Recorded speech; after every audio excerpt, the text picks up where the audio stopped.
Sports. We are Fox Sports. We are San Diego. After a slow start, Paul Goldschmidt is back in a big way. Drew Pomeranz will try to quiet Goldschmidt and the Diamondbacks. Game 3 is next on Fox Sports San Diego.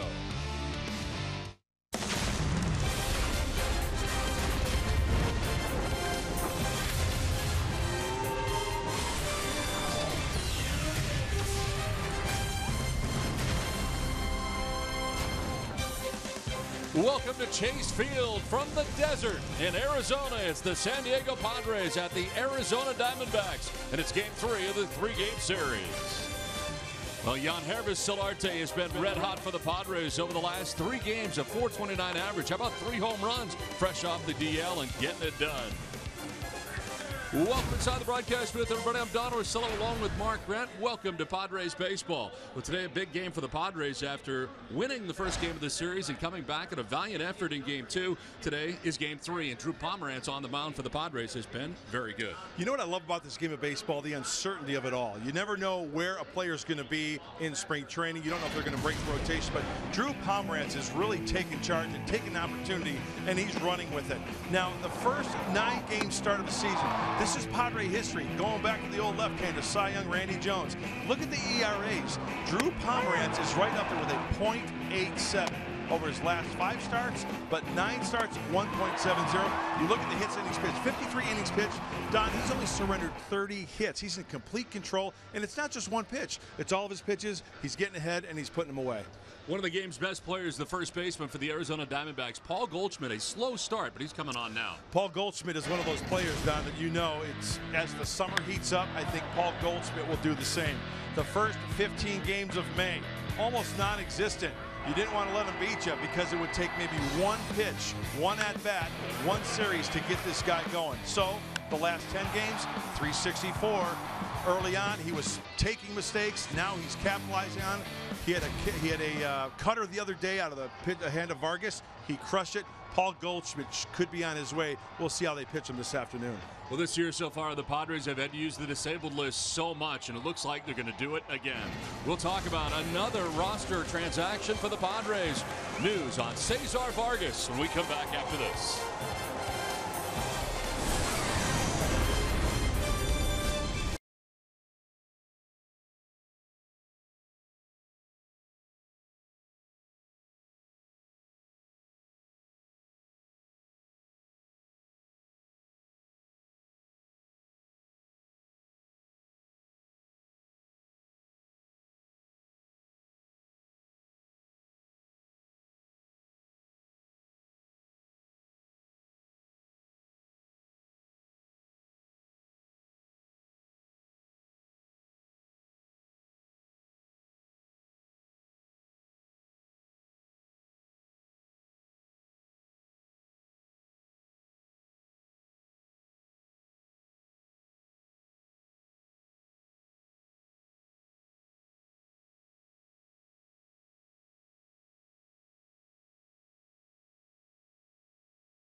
presents Padres Baseball, brought to you by Jerome's Furniture, where Jerry's price is the lowest price every day. By Petco, your complete pet store. By Pinnacle on the Park, make your new home here. Visit pinnacleonthepark.com for details. And by Volkswagen, visit your San Diego County Volkswagen dealers to see their award-winning lineup of cars and SUVs today. Welcome back, everyone. Cesar Vargas, having exited the game last night after throwing only 1 2/3 innings, left the game into the dugout, and here he is last night rubbing his elbow. This later resulted in a roster transaction, placing him on the 15-day disabled list and recalling from AAA El Paso reliever Leonel Campos. Here's Andy Green on the transaction. I wasn't aware of anything until after the game yesterday. It was something after the game he came in and talked about some elbow discomfort, and we get him checked out by the doctor today, and just kind of talking to our trainers, didn't feel like he was going to be able to make his next start right now, and thought it was best to take a cautious route with him, get him checked out, get some diagnostics done, and find out where he is. And because of that, brought Campos back, kind of give the bullpen a rest. If we need another arm down there, he'll be available for us today. Vargas may have been hesitant to announce that he was feeling the discomfort, given that he is a young pitcher, and didn't want to come out of the game. But we do hope that he is okay, and he will proceed to be evaluated by doctors. Coming up, the Padres take on the Arizona Diamondbacks in Game 3 of the 3-game set. It's the finale coming up.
Strike 3 call. Frozen pizza right on the inside corner. Back-to-back go the Padres in the 5th inning. It's a 2-run shot. Will Myers drives in John Jay.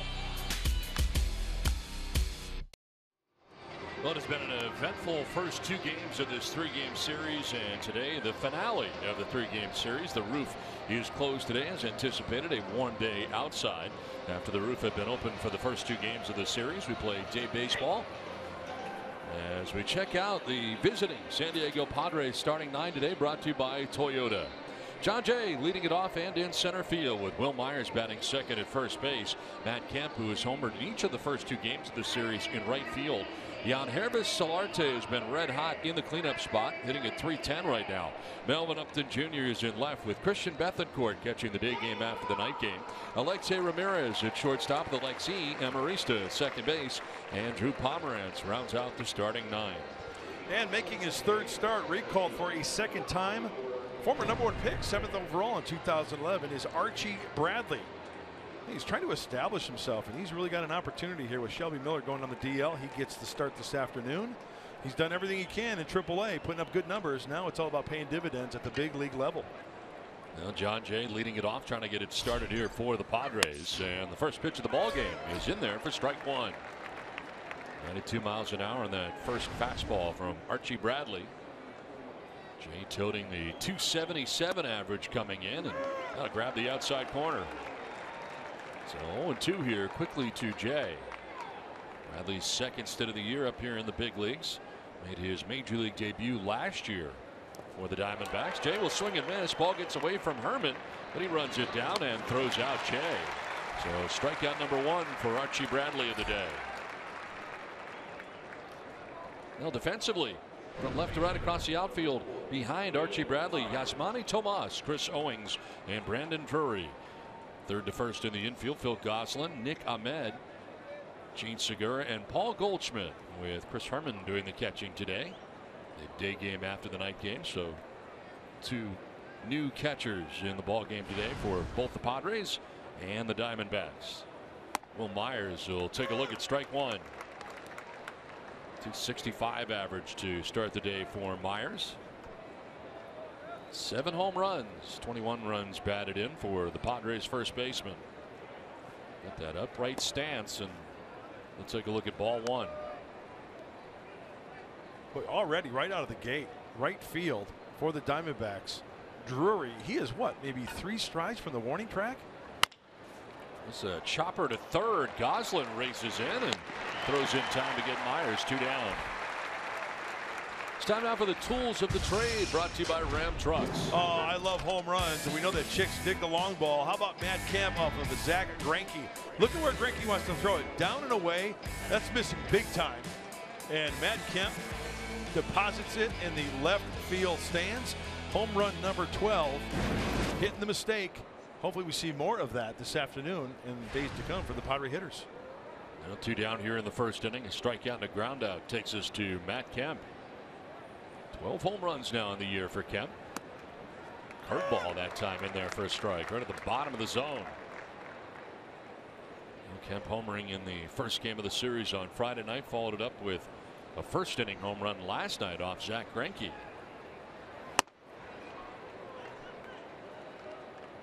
Pretty straight fastball from Bradley.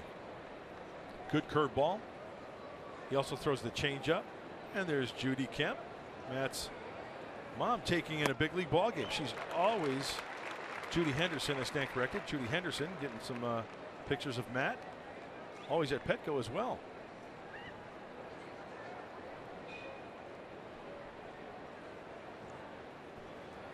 Swing and a miss, and Kemp down on strikes. 2 strikeouts in the first for Bradley. The Diamondbacks are coming up.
Diamondbacks coming up here in the bottom of the first inning.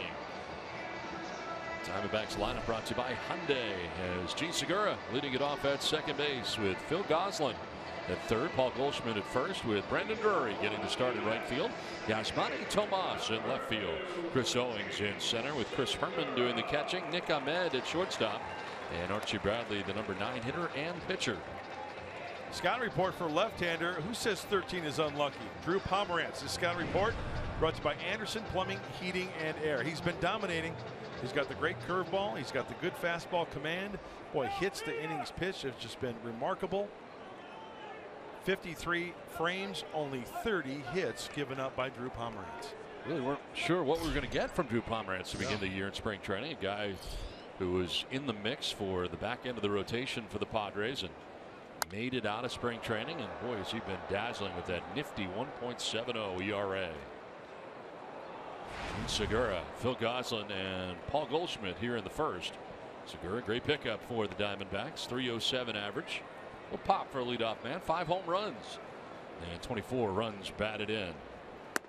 He swings it, doesn't he? Yes, he does. He doesn't get cheated at all. Yeah, he doesn't feel for the baseball. He attacks the baseball. As we mentioned before, not too many prototypical leadoff hitters, as manager Chip Hale looks on. Grounder towards second. Amarista takes care of out number 1. Well, defensively behind Drew Pomerantz, as the Padres defense brought to you by your San Diego County Ford dealers. Melvin Upton Jr. in left, John Jay in center, Matt Kemp in right, Jan Hervis Solarte at third base, Alexei Ramirez at shortstop, Alexi Amarista at second base, Will Myers at first, and Christian Bethancourt doing the catching. With Drew Pomerantz on the mound with 1 out here in the bottom of the first inning. Here is Phil Goslin. Goslin, who's been coming off the bench in the first 2 games of the series, getting a start at third base here in the finale.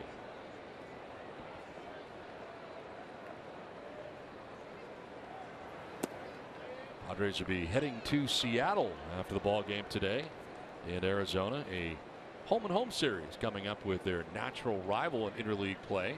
2 in Seattle and then 2 back in San Diego against the Mariners. The battle of the Vetter Cup. Love it. 2 teams that just don't like each other. Yeah. Bad blood. It's horrible. Really nasty. I mean, spring training, you have to separate them all the time. Bill Miller's got the plate. He's the crew chief. Tony Randazzo at first. Brian Knight at second. Tichenor is the umpire at third. 3-0 pitch, and Pomerantz grooves it in there for a strike right down the middle. I mean, it's like the Sharks and the Jets, West Side Story. Pretty much. Nighttime in Peoria, between the M's and the Pods. We saw Zach Greinke last night able to get the win. The bullpen almost messed it up for him, as there is ball 4. And Phil Goslin on with a 1-out walk here in the first inning. Paul Goldschmidt. Told you he'd been struggling to begin the year. He's not struggling anymore. Prior to this series, Paul Goldschmidt, he would let 1 or 2 good pitches go by. It seemed like he just couldn't pull the trigger. Well, I'll tell you what, in this series, he's been putting the ball in play, and that long ball was evident of what he can do on a consistent basis. This kid, he's Triple Crown threat. Hits for power, hits for average. Runner at first, 1 down. And that'll drop in there for a strike. Very good pitch. First pitch curveball for a strike. You bet. Goldschmidt now 9 home runs after that home run you just saw from last night. 30 RBIs to go along with the 9 round trippers. Myers holding on Goslin at first base.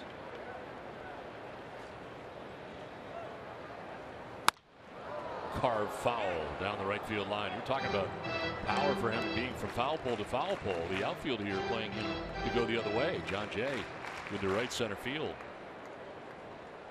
So it's not all about pulling the ball, that's for sure. He can go anywhere.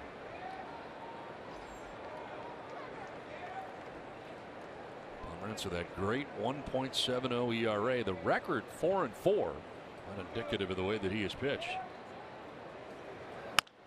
On the ground foul, still 0-2. Hey, all deuces, all number 2s to Paul Goldschmidt this at bat.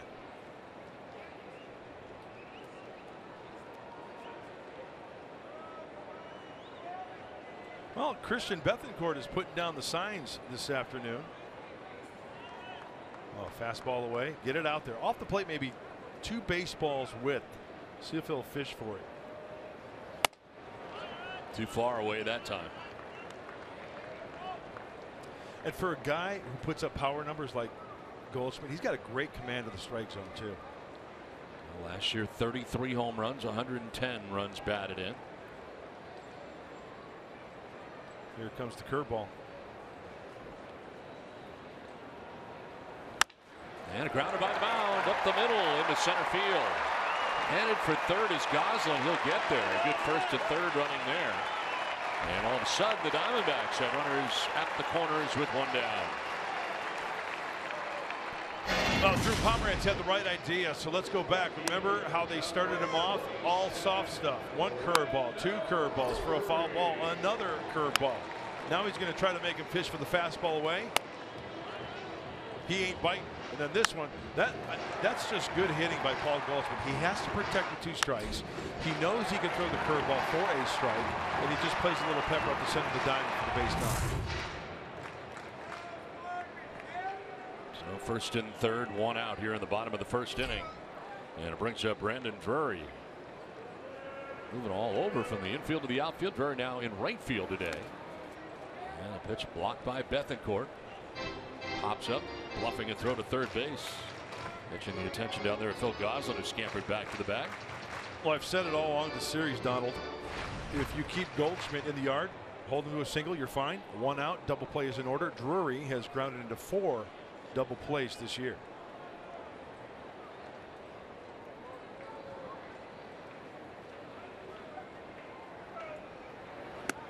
Breaking ball in there, first strike, 1-1. That's a doozy, isn't it? Yeah.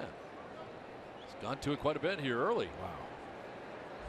We talked about how he throws it is so different. Oh, it's just unbelievable.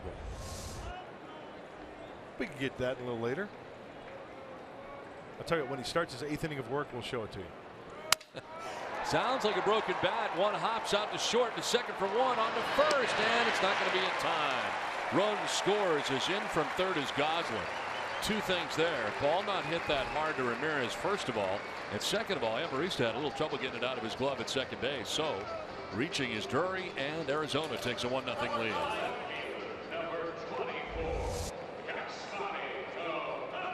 Alexei tries to get rid of that ball as quickly as possible. Off a little bit to Alexei's right, but Drury runs pretty well, and Don, you hit it. That ball snapped that bat, didn't hit the sweet spot, so it didn't get out to short very quickly. So 2 down, run in. Drury at first base, be held on by Myers, and here's Yasmani Tomas. Started the first game, had last night off, and back in there today in the finale of the series, getting the start in left field. 271, 6 homers, 18 runs batted in for Tomas.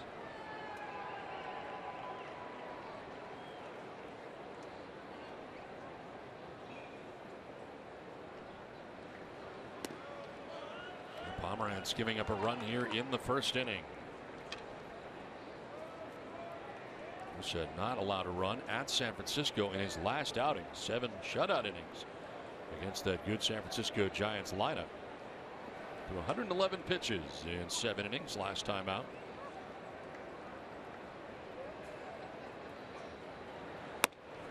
Away, and it's 3-0.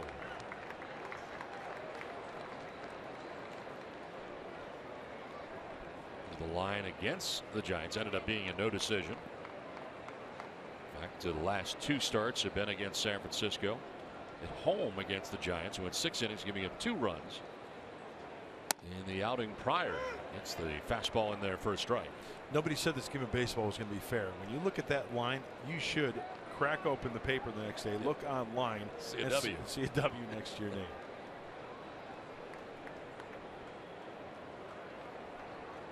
He's had a few of those. Yeah.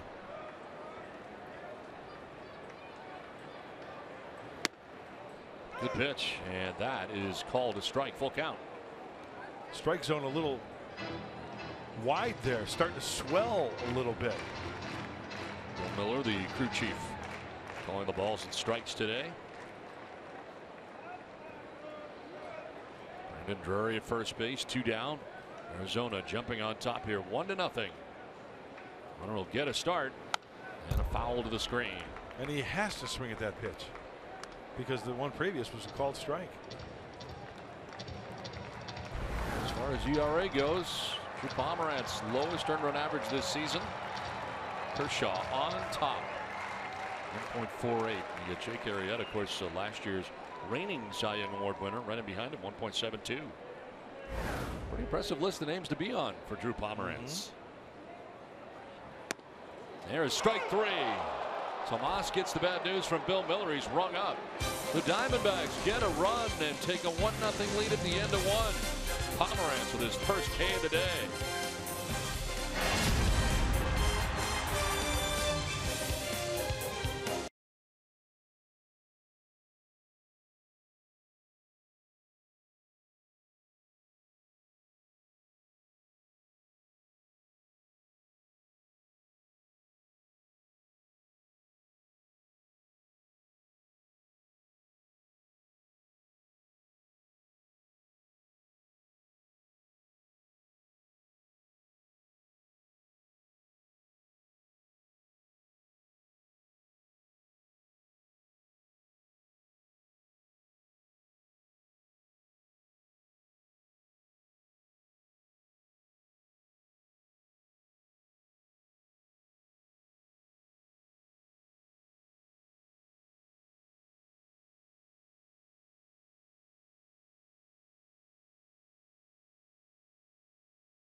A real good teammate named Dave Duncan, the great pitching coach who spent a lot of time in San Diego living there, was with the Diamondbacks as a consultant before I joined the team. And he met Andy in Mobile, and he called me. He says, I just met a young manager that has really got it. Just his thirst for learning and his instincts. And then, you know, a couple months later, I met Andy, was really impressed, and then he coached for us last year, was more impressed. Padres made a great choice. I had a chance to talk to Tony La Russa about what his thoughts on Andy Green were, and he had nothing but great things to say. Always wonderful to have the stamp of approval from a Hall of Famer. Julie, I think that goes both ways as well. I think Andy Green certainly has mentioned many times things he has learned from Tony La Russa in the time that they were together here, and references him often. When I first got to know Andy Green, I sat in his office, and that was one of the first questions. Who was one of the first or most influential up to this point in your career? And he mentioned the man on the left, Tony La Russa. Dave Duncan on the right, pitching coach under Tony La Russa for many, many years, even back with the White Sox. Now remember, Tony La Russa first started managing when he was like 34, I want to say, 35. So he gets being a young manager. Very young, and Dave Duncan has been with him all through those years. White Sox, A's, Cardinals. So used to seeing them in uniform. Looking on here as we play in the second inning. Yangervis Solarte swings it to 2-2, takes it the other way into left center. That'll get down a gapper to the track of the wall.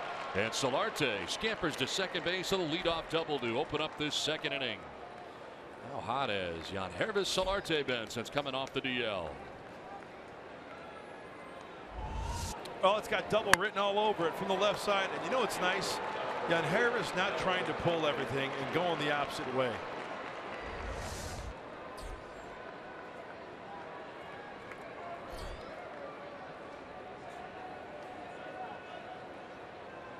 So leadoff double, first hit of the day for the Padres. First time Bradley will work from the stretch here. Now Melvin Upton Jr. stands in. Batting in the 5 spot of the Padres order. And he takes strike 1. Archie Bradley getting the start today.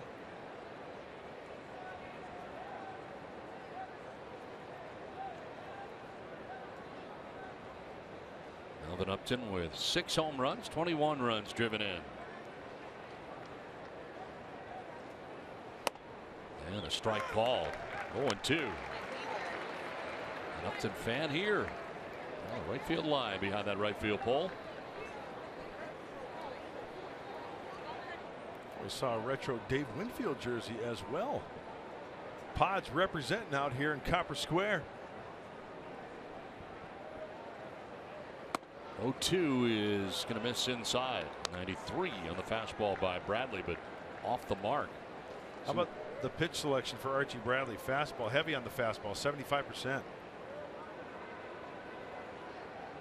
Curveball coming in place, and show is the changeup. To right field, and Brandon Drury out there waiting. Will make the catch. Tagging is Solarte, heading for third. Throw is going to be cut off, and a headfirst slide into third base for Solarte. He's 90 feet away now with 1 down here in the second. Hey, good read by Jan Hervis. You read that ball off the bat, you've got plenty of time to get back to the bag. It's like a starting block, track and field event. You push off that base, and you slide just to play it safe. So Solarte at third base, 1 down. Christian Bethancourt doing the catching today. 254 homers and 9 runs batted in. The majority of his playing time coming off the bench in pinch hitting role so far for the Padres. And of course, with Andy Green and the Padres carrying 3 catchers, you can do that with Bethancourt. So Hector Sanchez come in defensively. Infield in all the way around right now for the Diamondbacks, with a runner at third and 1 out in the inning.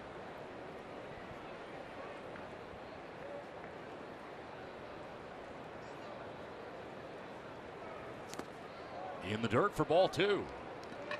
Well, Bradley's going to have to be careful with that fastball. It's a straight fastball to Christian Bethancourt, because we have seen the power if he connects with the fastball.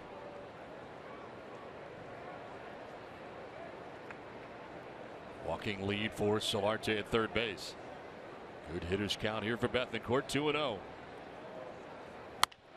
A foul off to the right. Did get the fastball. It was away though. And that's exactly where a pitcher wants to be. 2-0. You see that pitch number 3 on the Fox tracks, right on the outside corner. You know, I like what I see in Bradley. He works quickly. He attacks the zone. There's that 4-seamer down and away.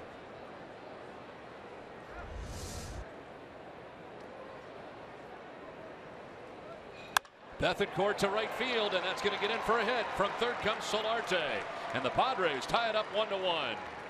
Christian Bethancourt takes it the other way to tie the game.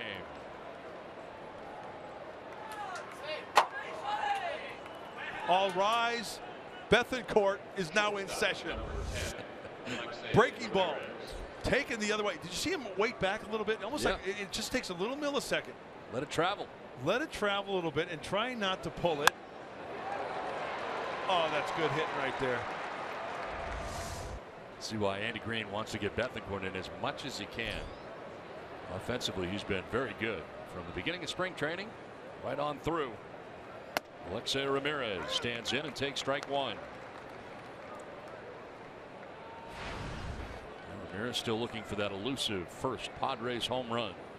237 average. Called it the other day. I was wrong. Yeah. Well, I admit I was wrong. Got to get the buzzer out again. Yeah. That gets away briefly from Herman, but it still can't seem to pick it up. Let's take a look at the keys to the game, brought to you by your San Diego Honda dealers. Well, knock out Archie early. It's his second time being recalled to the big leagues. A 7.8 ERA. Hopefully get to that bullpen. That's been a major key. And knock him out again. And then how about some support for Pomerantz? Give the kid some runs. Give him like 5, 6, 7, 8 runs so he can go deep into the game 7. And that is dictated by how many pitches he throws early, of course. What do you think about the runs that Christian Friedrich got the other night? Yes. That kind of scenario hasn't happened often. Some guys get all the love. Rod Stewart said it himself. Some guys get all the breaks. Some guys do nothing but complain. How many more can you go? In the dirt, and it is blocked by Herman to his right. I'm afraid to even ask that. I know you probably could recite the entire song word for word. Probably not. No, that's it. That's all you got. Just the chorus.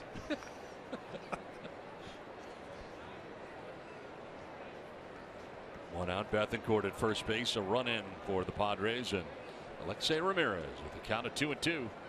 Right now, the Diamondbacks double play depth here in the middle. And a fly ball headed out towards right field. Drury's been busy out there. And he'll make the catch for the inning's second out. No advance for Bethancourt at first base. We talked about Bradley being a first-round draft choice. We take a look at some of the other names on there from the 2011 draft. Pretty good draft. Yes, it is. Some guys paying some dividends and some guys on the horizon. Of course, Joe Ross, former Padre, now with the Nationals. Sonny Gray. Sonny Gray's hurt right now with the A's, correct? Yes, he is. I think he's on the shelf. On the DL. Jose Fernandez, we know about his comeback from Tommy John surgery. That's a good draft. 2 down in the inning, and a first pitch strike to Alexei Amarista. And the start at second base. 239, no homers and 4 runs batted in. It's been a 20 pitch inning so far for Archie Bradley.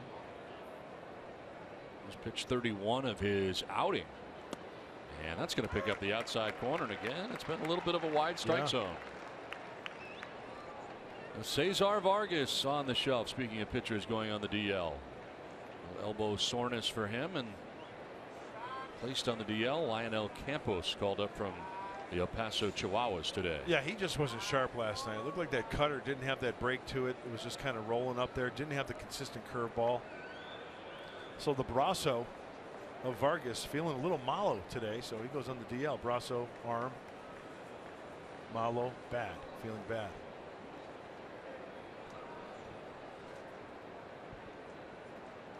Short lead at first for Bethancourt with 2 down in the inning. Starting to stop there at first. Wasn't going anywhere. And this one fouled back to the screen. And how about Bradley going down to the strike zone? 2 pitches. Pepper then trying to go up the ladder. Trying to sneak the cheese by him.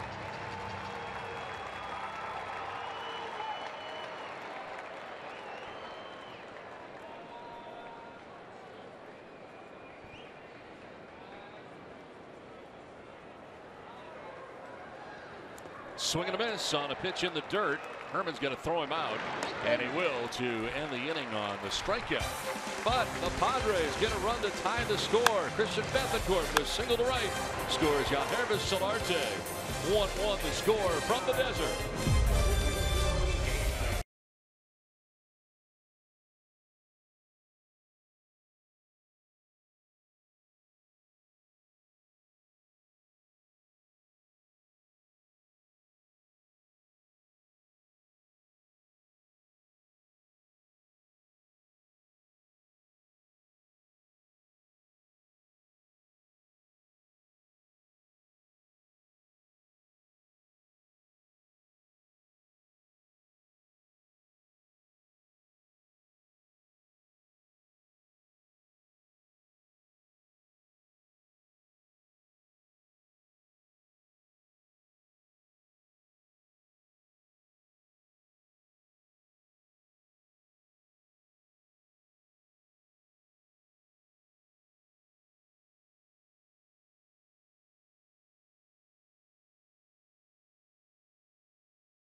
1-1 as we head to the bottom of the second inning. It's time now for the Fan Diego fan of the game. Hey, rocking the Padres shirt. Yeah.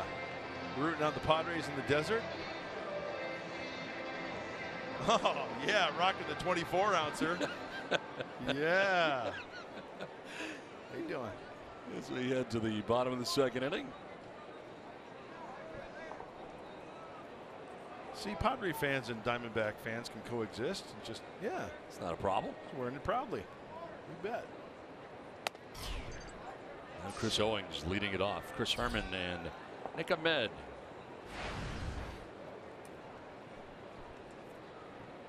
Owings at 297 with a home run. 16 runs batted in, and take the strike over the outside corner. Pomeranz walked Phil Goslin with 1 out in the first inning, and that walk turned into a run as the Diamondbacks, on a fielder's choice grounded into by Drury, jumped on top 1-0, but Padres able to answer with a single run of their own in the top of the second inning. Well, in a perfect world, it'd be nice for Drew Pomeranz to throw fewer than 10 pitches this inning as he approaches 30 here in the second. Well, the breaking ball, seen a lot of those. And it's a good one, of course. Yeah, and you know what, like whether it's your fastball, your slider, your curveball, your change, if you get that feel early for it and you're throwing it where you want it, hey, why not? Keep going to it. Fastball in here. Oh. And it's taken a deep left field. Owens will drive that right out of the yard. Second home run for the Diamondbacks. Center fielder Chris Owings has put Arizona back on top 2-1.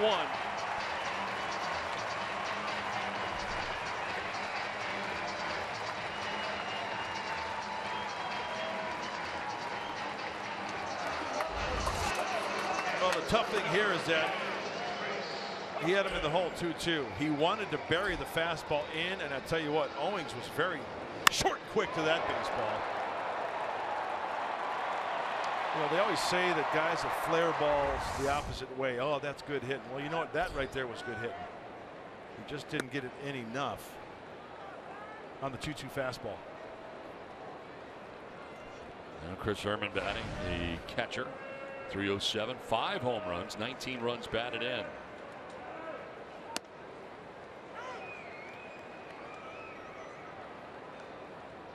It's only the 4th home run given up by Pomeranz on the year. And this one puts the Diamondbacks back on top. Pomeranz a little frustrated with himself there, falling behind now 2-1. Herman bats now with Ahmed waiting on deck. And with the bottom of the order, 6, 7, and 8 in this inning. Owings has started the inning with a leadoff home run. And it's all about bouncing back, especially this part of the order. Okay, you give up a home run.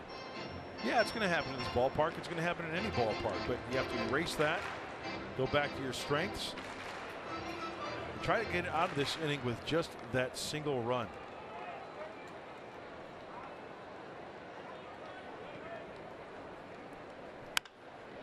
Line down the left field line, foul. Well, today's Cold Hard Facts are brought to you by Clean Crisp Coors Light. This team will get you for some extra base hits. It's one thing they're very good at. They're 3rd in Major League Baseball. In fact, with 177, Red Sox far and away the best, up over 200. Yeah, when you break that down for the Diamondbacks, 2nd in the National League in doubles, 1st in triples, 4th in home runs. It's a lot of total bases. And they're 1st in that in the National League. Owings with a home run in this inning. Now a payoff pitch that is driven deep and far, but foul.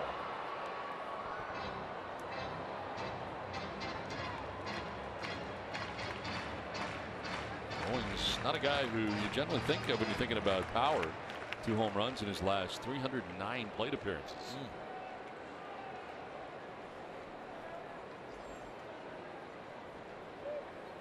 Payoff pitch. And that's in the dirt. Missed badly for ball 4. Second walk given up by Pomeranz. Herman aboard here. Going to bring up Nick Ahmed.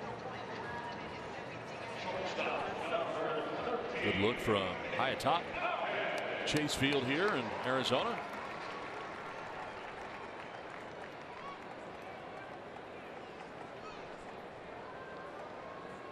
So 1 on and nobody out. Nick Ahmed, shortstop, toting a .208 batting average. Got the protective shin guard on that front leg.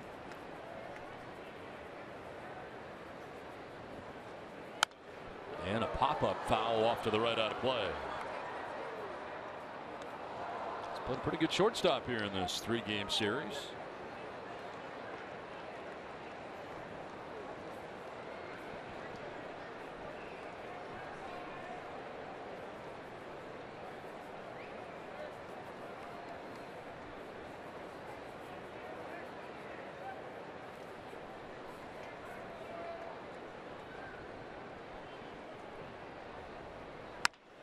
On the ground, sharply hit, back up the middle into center field. Herman's headed for third, throws going there, but it's cut off. And it's first and third with nobody out here now for the Diamondbacks.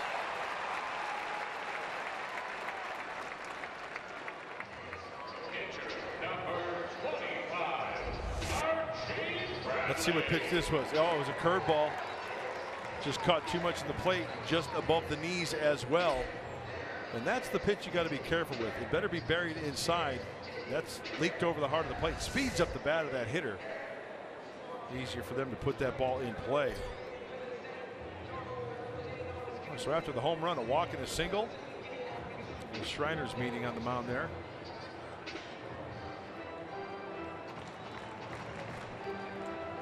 So first and third again for the Diamondbacks. This was a scenario last inning. And the pitcher Archie Bradley coming up here. Hey, watch for a safety squeeze. Watch for a suicide squeeze. Watch for the Butcher Boy. Pull back and swing. He could be swinging full time as well. Check at first base on Ahmed, trying to see what he would do at the plate. Did not give it away if he was bunting, didn't square. Right, and you know what? That's a good point because he did not move his hands, so that might indicate it could be like a safety squeeze. He's going to square late. See how he didn't square there at all either? Nope. Because you're not going to square until that pitcher gets to the throwing area up top. And then you're going to quickly turn around and square if, in fact, it is a squeeze or safety squeeze.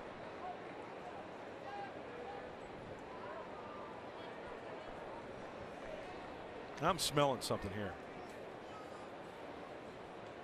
There you go. Squares and offered at it, I believe.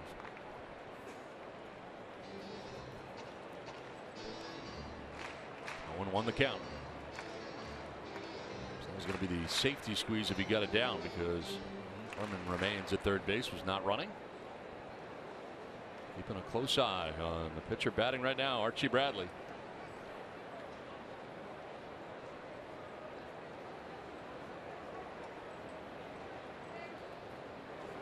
Hits it down the first baseline. Here comes Herman from third. No play at the plate. And no play at first as it turns out. Throw pulls Amarista off. There was some contact there between Bradley and Amarista. And the Diamondbacks pick up another run. A safety squeeze. And Herman in from third. It's now 3-1 Arizona. It's such a great play, isn't it? The job of the pitcher is to just bunt that ball, get it on the ground. The job of the runner is to see that ball off the bat, the trajectory. As soon as it's heading down towards the grass, you are off and running. Perfectly executed by the Diamondbacks and Archie Bradley. And the bad thing for San Diego is they don't even get an out on that play. So it's first and second now. 2 runs in for the Diamondbacks. And the top of the order, Jean Segura.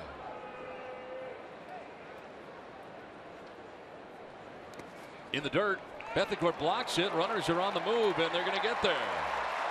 So to not get that far away, but not hesitating and breaking right away. Ahmed and Bradley taking off, and they both move into scoring position with nobody out.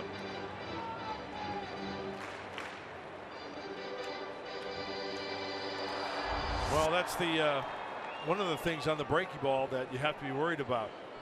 Not catching it cleanly, it gets away, and good leads by the runners. They see daylight. Sure, Bethancourt has a cannon for an arm, but he does the right thing there. So the wild pitch getting 2 into scoring position. Infield in all the way around, and Segura takes that one up and away. So Pomeranz with 2 walks early in this outing, and both have led to runs.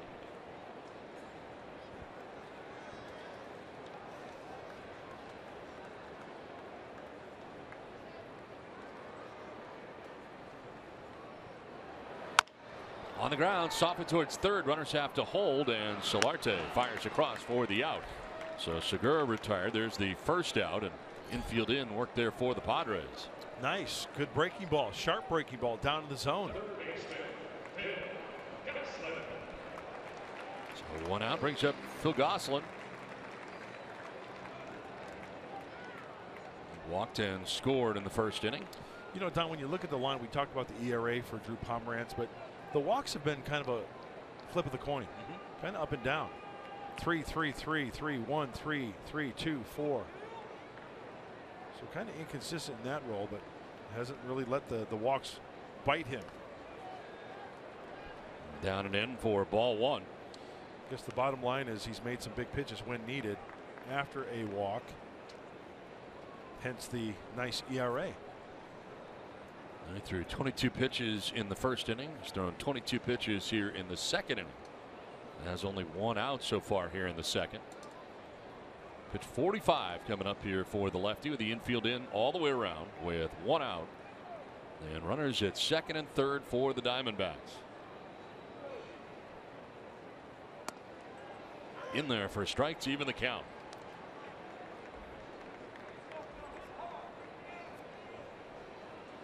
This inning started with a home run by Chris Owings.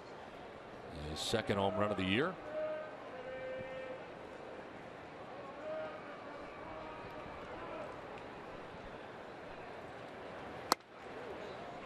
In there for strike two. Well, Diamondbacks against left-handed pitching this year. Here's where they rank.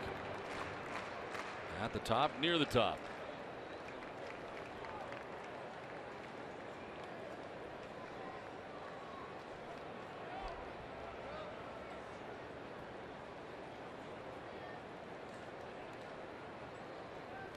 Gosselin on a check swing. They checked. Did he go? No. This is Tony Randazzo.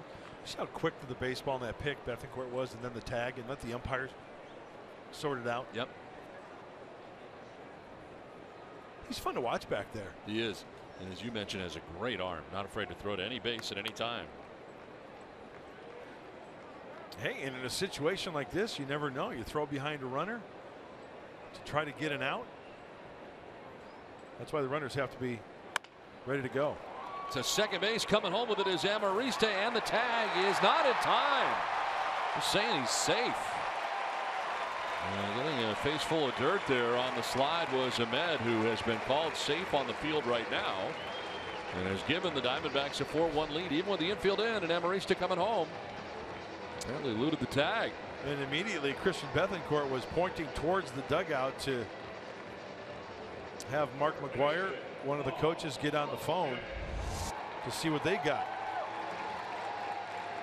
Kind of tough to tell there if they got him on the side, on his left side, down near the belt.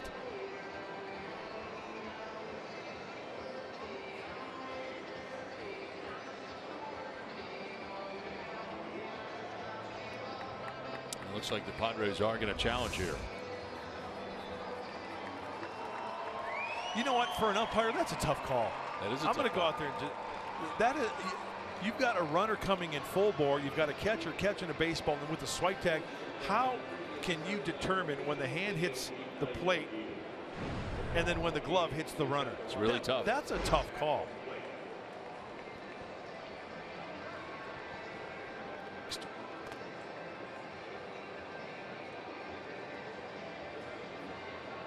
Well, the difference of this game moving to 4-1 Arizona. This being overturned and the out at the plate. Hey, see the guy with the MLB.TV? Yes. The cap? You know who that is? I do not. Former Padre pitcher, former Giants pitcher, hard throwing, John D'Acquisto. Huh, Johnny D, working for MLB. San Diego guy. That guy can throw. He threw hard. Yep. Here's another look. See, you can't tell right there because you're screened by the runner. He definitely hits the plate with his bare hand.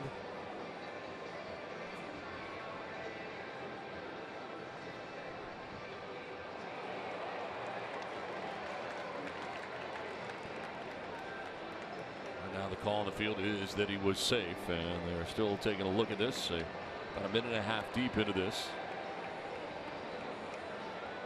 Meanwhile, Pomeranz throwing some warm-up tosses, trying to stay loose on the mound. And he looks on as well.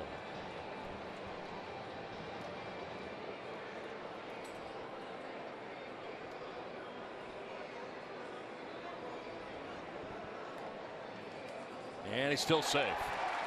Padres lose their challenge.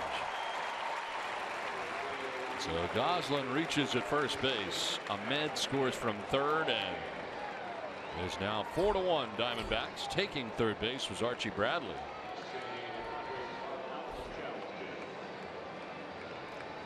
Now a full-fledged meeting at the mound. Well, it's now 4 runs allowed by Pomeranz. This is the first time he's allowed 4 earned runs in a game this season. And he's not out of the woods yet here. First and third with 1 out, and he's got to deal with Paul Goldschmidt. Well, you were hoping when this inning started 6, 7, 8 that Drew Pomeranz would get through that and not have to worry about facing a guy like Paul Goldschmidt with runners on. Not the case.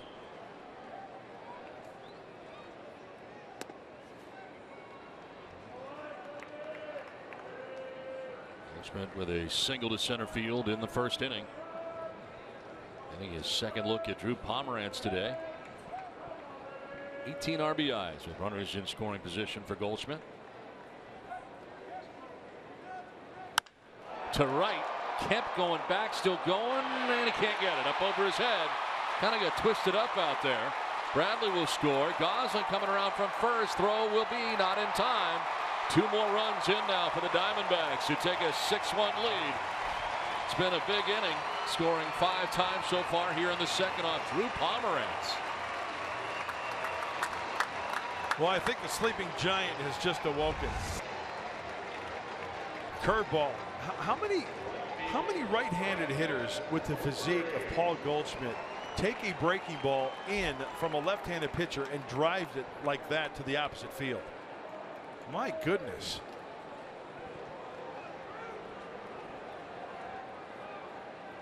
That ball was on the line there. Just short hopped the right field fence out there. Well, a double to drive in a pair. Now a liner foul.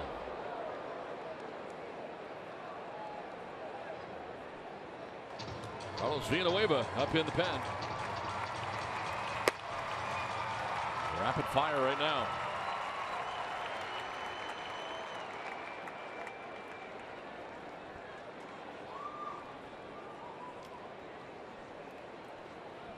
Brandon Drury grounded into a fielder's choice, picked up an RBI in the first. And that's going to drop in there for a strike. Quickly 0-2.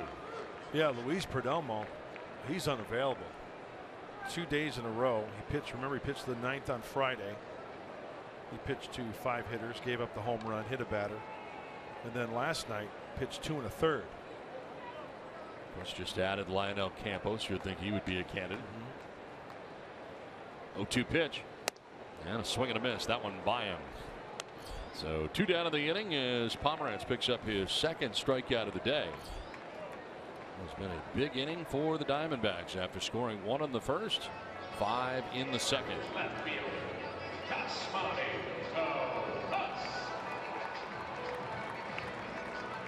Yasmani Tomas coming up here now for the Diamondbacks. 9th member of the Diamondbacks to bat here in the second inning. Was a strikeout victim in the first, went looking. That ended the first inning for Drew Pomeranz. On the outside corner for a strike.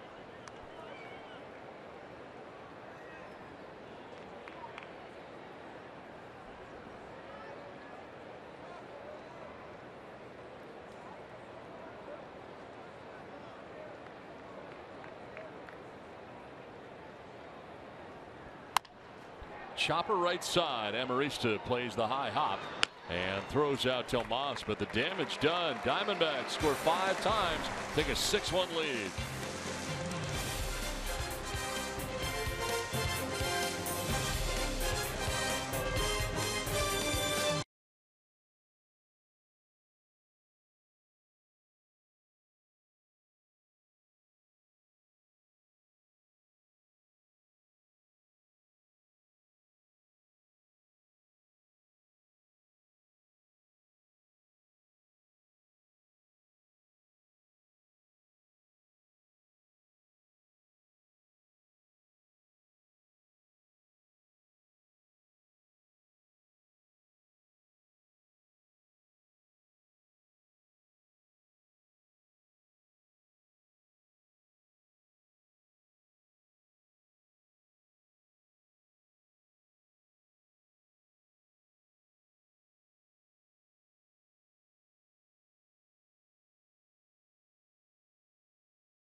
place after this took place last year in the postseason. Chase Utley taking out Ruben Tejada at second base. And new rule this year, and I guess the Mets not forgetting about it, as yesterday Noah Syndergaard throwing behind Utley and ejected immediately.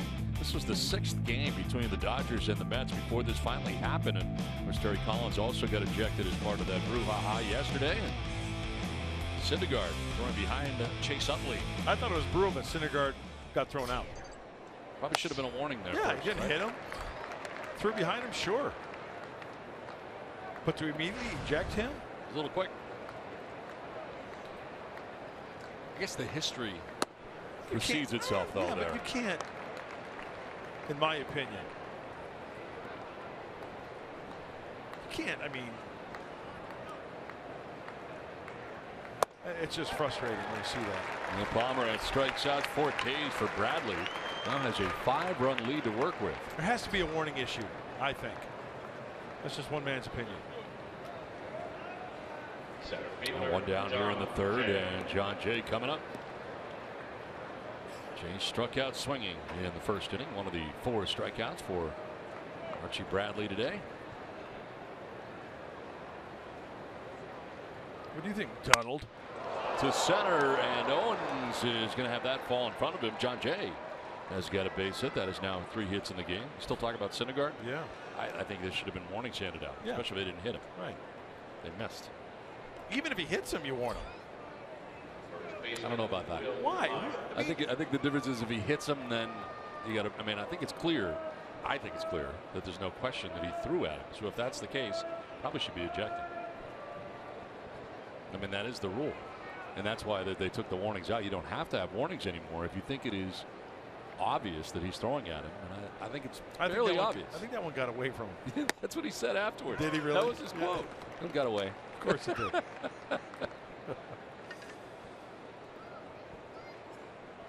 Now Will Myers grounded out at 3rd base. First time up, getting his 2nd look today at Archie Bradley.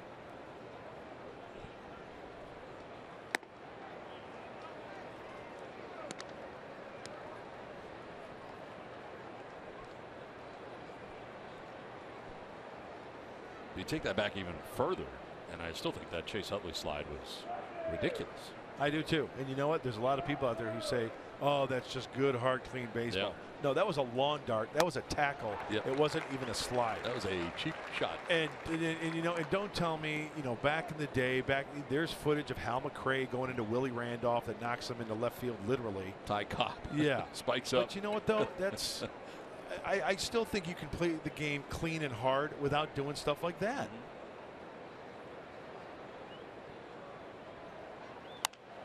Hold off to the right on play. I guarantee you that everybody in that Mets dugout was furious when that slide happened in the playoffs, right? Yep. And of course, if you're a teammate of Chase Utley, if you're a teammate of Chase Utley, you're going to be patting him on the rear end and say, "Hey, good slide. Hey, way to go. You know, way to play hard and stuff like that." But always the opposition, they're going to have an issue with that. It's just inevitable. Well, certainly they did, and of course, was injured on the play, and now this year a new rule in place. And once again, I will say you can still play this game cleanly, and you can play it hard by playing by the rules. A good, hard, clean side. But when you get air and you go into the guy's legs, I just don't think that's right.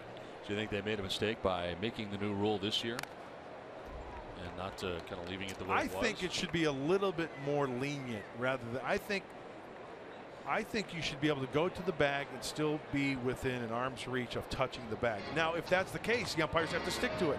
If he's this far off the bag and he can't reach it, you bang him. If he can still touch the bag, you go in low. You know, you know who was really good at that? And I'm going off on all these tangents. Brian Giles for the Giants. He took out his brother at second base when he was with the Braves, Marcus. If you look up that slide, it was the perfect slide. He hit the ground before the bag, went into the bag low, and rolled on the ground. He didn't come up with his arms. He didn't come up with his spikes. It was just a good, hard, clean slide, the way that you should slide if you want to go in hard to the second baseman. Well, Myers strikes out looking. That is 5 strikeouts now for Bradley. And 2 down here in the 3rd inning. Going to bring up Matt Kemp. Kemp, a strikeout victim himself back in the 1st inning, 0 for 1. Trying to make it 3 games in a row for Matt Kemp, who homered in the first and second games of this series. That's why they call it the streak. Look at that. Look at that. Keep it going.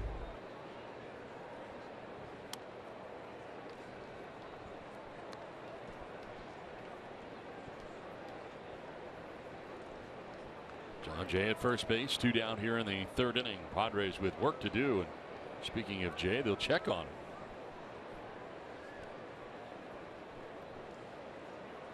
12 home runs now in the year for Matt Kemp, with home runs in each of the first 2 games of the series, and the RBIs up to 32 on the season right now for the Padres right fielder. Remember, pretty straight fastball from Bradley. Matt Kemp likes the straight fastball. Got a 92-mile-an-hour fastball right there, but he fouls it back. Hey, did you see the foul ball off the mask of Mike DeMuro in Toronto yesterday? I did. That was scary. Wow. Wow, that was scary. Foul ball off the bat right in his grill, and it literally brought him to his knees. He had to be taken out of the game. Foul back off to the right. Undergo test for concussions, which is being taken very seriously by Major League Baseball now. A series of things you have to go through before you are cleared to, in this case, work again as an umpire, but to play again for the players. There's one test that is online. There's another that is a physical test in person. 1-2 pitch will bounce in. But all sorts of precautions being taken now. I think it's a good thing. Absolutely. Now, with that said, imagine going back in the day how many times guys played with concussions back since the. I think you had several based on. Absolutely. I'm sorry.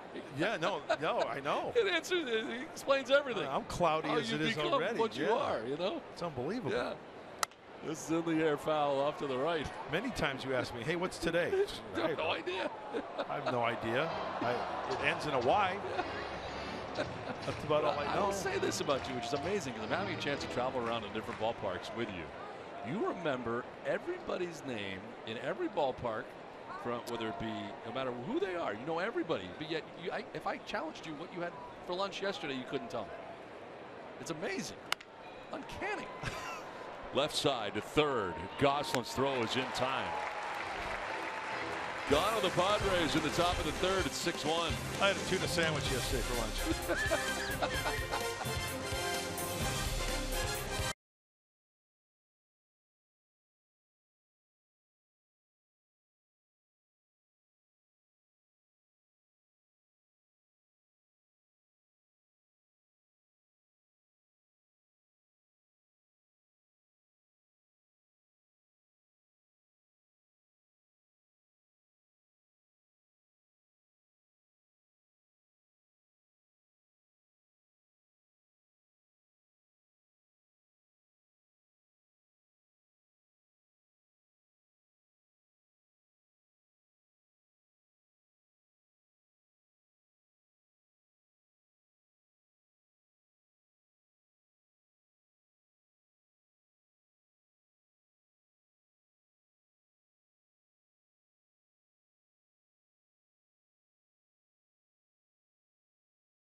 All-Star history brought to you by Geico. The highlight of the 2011 All-Star game played here at Chase Field.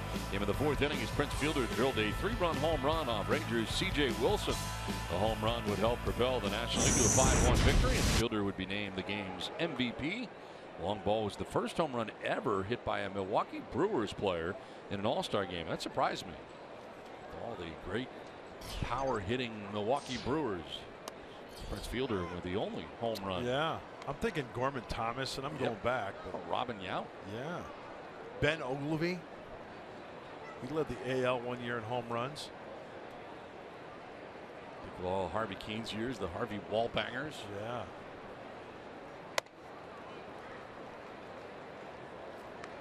Chris Owings led off the second inning with a solo home run. Started what would be a 5-run second inning for Arizona. And here he is leading it off in the bottom of the third inning.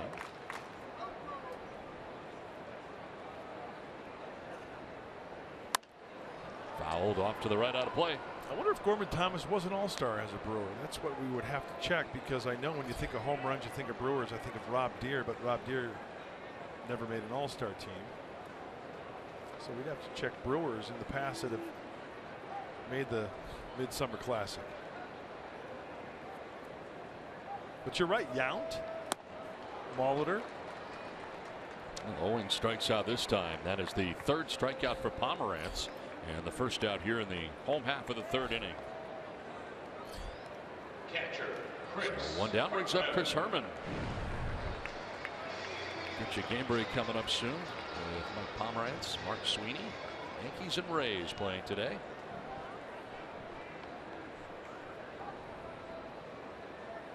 Enjoying a big league ball game. Matching polos. It is a day game, and it's a game before 3 o'clock, so they're allowed to wear the polos.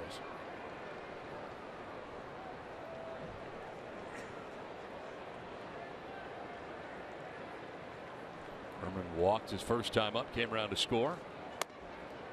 Soft breaking ball missing up top.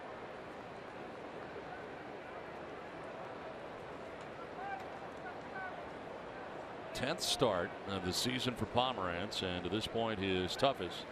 Did not give it up more than 4 earned runs in an outing, and here he has allowed 6 in the first 2 innings of this game. And missing up top that time to Herman, as Pomerantz down 3-0.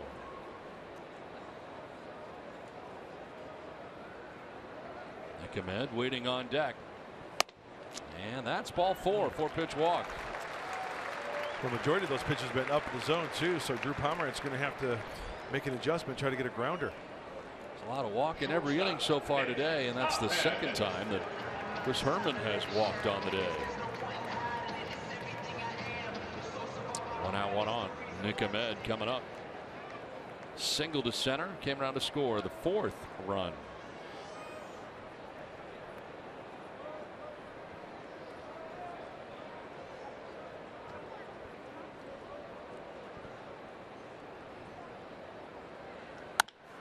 Down the right field line, headed towards the corner and the pole. It'll be a foul ball.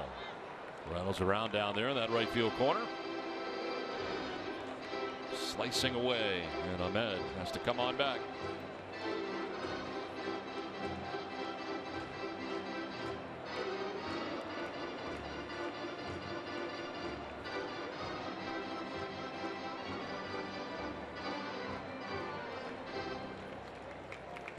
Out Herman at first base.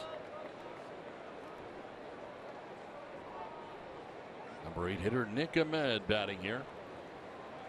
Andres infield double play depth. And a foul off to the right, out of play. MLB.TV Premium. It's the #1 live streaming sports service. Delivers everything you've come to expect and more. Watch every out-of-market game live in HD on over 400 supported devices. Includes a free subscription to At-Bat Premium, the #1 app for live baseball. Blackout and other restrictions apply. Visit MLB.TV for details. 1 out, 1 on. And an 0-2 pitch. And a swing and a miss. This one will get away a long way back to the backstop. And that is strike 3. Apparently made no contact there, did Nick Ahmed, and Herman will take second base as Bethancourt racing back to grab it. So strike out the 4th for Pomerantz, second of the inning. Oh, this curveball is spiked before home plate, off the shoulder of Bethancourt, all the way back to the screen. Tough for any catcher to try to block that one. So a wild pitch charge to Pomerantz has Herman in scoring position. Here's the Diamondback starting pitcher, Archie Bradley, And a bunt single in the second inning. And picked up an RBI.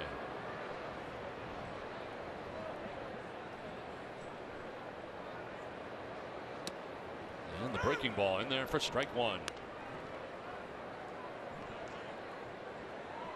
Center fielder Jay over towards right center. Gap out there in left center.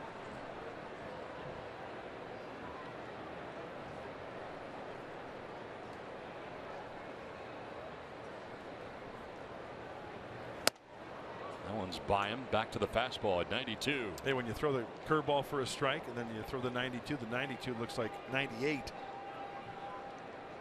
Coming in hot.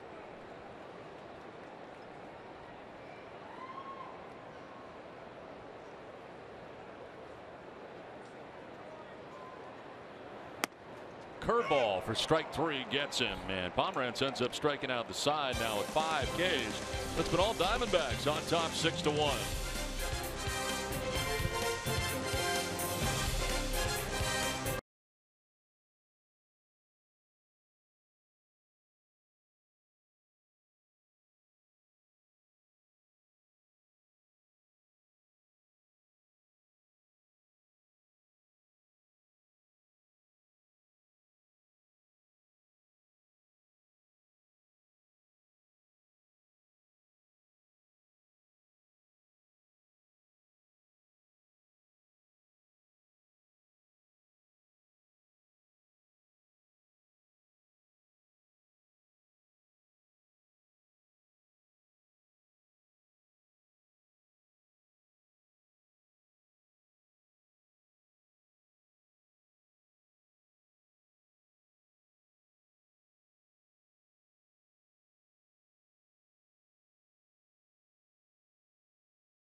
All right, Mike and Mark, thanks very much. We head into the 4th inning, and Yangervis Solarte will take strike one from Archie Bradley. Look at the American League East. The Red Sox in extra innings right now against the Toronto Blue Jays. There's a grounder sharply in on one hop to Goldschmidt. Picks it off to the side and tags the bag ahead of Solarte. So 3 unassisted for the first out here of the 4th inning. And that'll bring up Melvin Upton Jr. Mentioned yesterday, but how about the Red Sox nearly hitting 300 as a ball club? Pretty incredible. Almost at June. Wow. They scored 9 runs yesterday and lost, as it turned out. Craig Kimbrell, the former Padre, and the blown save. They're now ahead 5-3 in the 11th at the Rogers Center in Toronto. And for the first time ever, the San Diego Padres will be going to Toronto this year. To the Rogers Center. I can't believe I've been there over all these years. The last time I was there was a Seattle Mariner in 1992. Love the town. And back then, Rogers Center was still one of the state of the art. Yes, known as the Sky Dome now. Right. First retractable roof. Fly ball foul down the right field line. Now pretty common across the major leagues, including here at Chase Field. I love the place we're going next. The umbrella effect at Safeco Field. It still gives you that outdoor feel when the roof is over the ballpark. Up the middle, ranging is Ahmed. What a play this is. Wow. Oh, You talk about range, talk about a throw off balance, all of that and more as Upton is retired. Nick Ahmed. well, it's worth mentioning again because the former Padre Phil Nevin manages the Reno Aces, the AAA affiliate for the Diamondbacks. And I remember talking to Phil last year, and he said, wait till you see this Ahmed kid. He's the best shortstop I think I've seen ever. That's quite a statement. That's quite a statement. Fly ball foul off to the right, out of play. Check out the range of Ahmed where he is starting, maybe about 6-7 strides, and then I mean throwing accurately when his body, his momentum is going towards right field. Fly ball down the right field line, long run, Goldschmidt and Drury, and Goldschmidt over the shoulder trying to make that catch. Ran out of room in a hurry, but just out of his reach.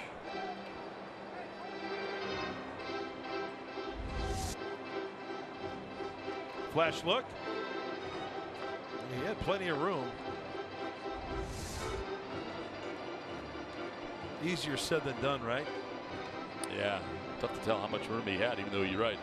Did give it a quick peek. Still running pretty hard, though. Now that foul ball makes it 0-2 to Bethancourt. Single to drive in the Padres' lone run in the second.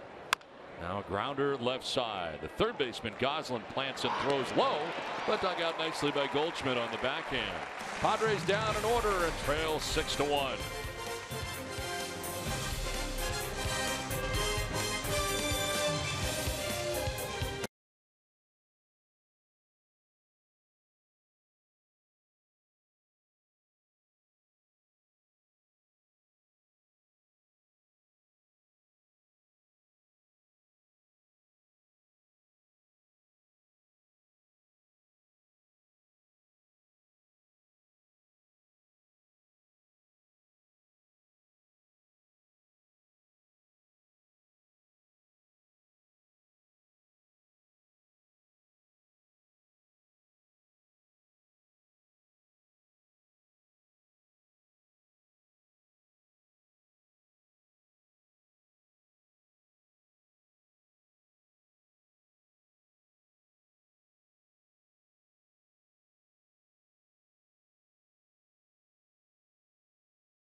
Arizona, everyone. Who says you can't have a little bit of fun with Baxter the Bobcat? He is the mascot for the Arizona Diamondbacks. And here's Alexi Amarista before the game, 1 for 1. And here they go with a little rock, paper, scissors action. Alexi said that this relationship actually started last season and that it is carried over into this season. But he always looks forward to seeing Baxter. And Baxter even tweeted, he has his own Twitter account, you guys. Of course he does. And he tweeted that he had to come back with some tic-tac-toe today. Baxter's pretty good. Watching Baxter's act over the weekend here. Pretty impressive.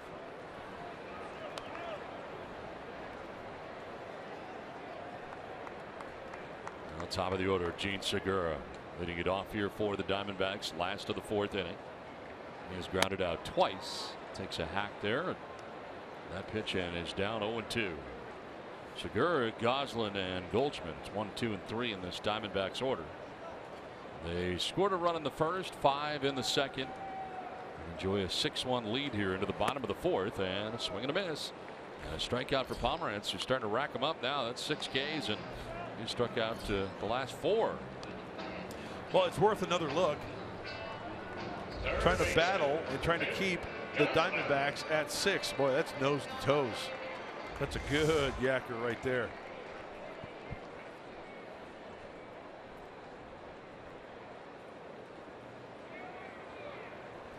One out, and Phil Gosselin will ground one softly by the mound to short. Ramirez. Low throw, but Myers does a great job of digging that out. And there are 2 down here in the 4th inning. I'll tell you what, we've seen, and Will would be the first to admit, there have been some balls that have caught him, and then he has caught some balls, right? Which do you think this one? Watch him swipe at this one. I got it. Yeah, it makes it look easy. 2 down, 4 in a row. Retired by Pomerantz, who has kind of settled in here now a little bit. But Paul Goldschmidt gets his 3rd AB of the day. He's got a single, a double, driven in 2 runs. Yeah, but those are the nice plays that infielders thank their first base because it saves them of an error. Absolutely. Well, 5 for 7 in the series is Goldschmidt. 11 straight strikes from Pomerantz. Make it 12.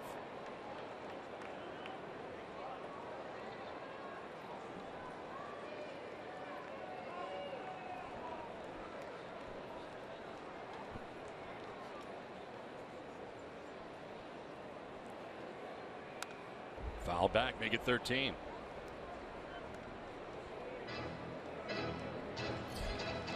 Struck out Segura to begin the inning. Gosselin grounds out to short. He's not found a way to get Goldschmidt out. He's not been alone in that category this series. Goldschmidt's had a great series. He saw 5 for 7.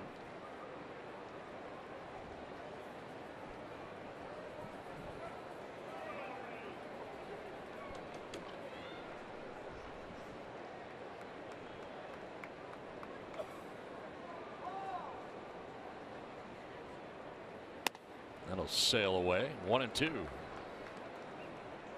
Chris Cross 1-0. No, Kansas 1-0. What was Chris Cross? Sailing takes me away. Come sail away is Kansas. Yeah. Let's go. Look, God. Get it right. Trying to play your game and I can't even do that. Shake yourself, Cha-Cha. Swing and a miss for Goldschmidt. I'm done with you. I wash my hands. 7 strikeouts for Pomerantz. 6-1 Arizona.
Fox Sports San Diego presents Padres Baseball, brought to you by Sequan Casino.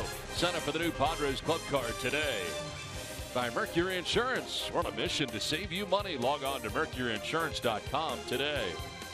And by the Sony Alpha 7R2, Popular Photography's 2015 Camera of the Year. Back in the desert.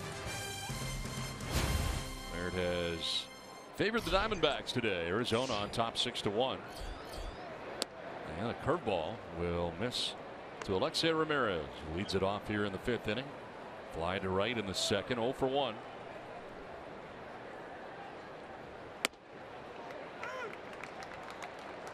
Hey, I owe you an apology. I was wrong. There'll be a lot of apologies. Which is this one for? My mind was working so quickly. It was Sticks come sail away. Sticks, not Kansas. High drive, deep left field for Alexei Ramirez. His first home run in a Padres uniform. Come sail away, my friend. Alexei Ramirez, who had 10 last year with the White Sox, has that first Padres home run here today.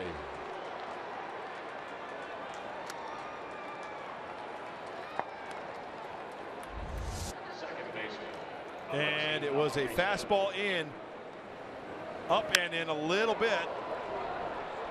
And congratulations to Alexei Ramirez, first home run as a Padre. Good extension, sweet spot. That spells home run. Now Amarista pop up, kind of got jammed shallow left. So Moss coming in, and he'll put it away for the first out here in the 5th inning. So a 6-2 Diamondbacks lead now. Leadoff home run by Ramirez, 1 out, and Drew Pomeranz coming up. Well, I was off by a game, right? Or was it 2 games? Did I say that the first game of the series? I thought you said Friday night. I did, yeah. I predicted his first home run Friday night, but not the case.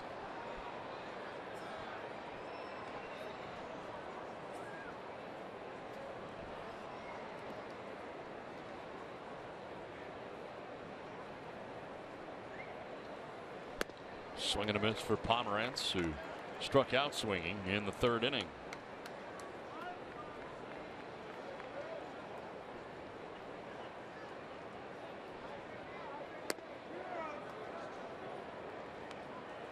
Center fielder Chris Owings over towards right center. Good sized gap out in left center. And of course, it'll go a long way if you head out there. 413, the left center field kind of jets out as Pomeranz swings and misses and strikes out. Second time he's done that today, and that is now 6 strikeouts for Archie Bradley. 2 down.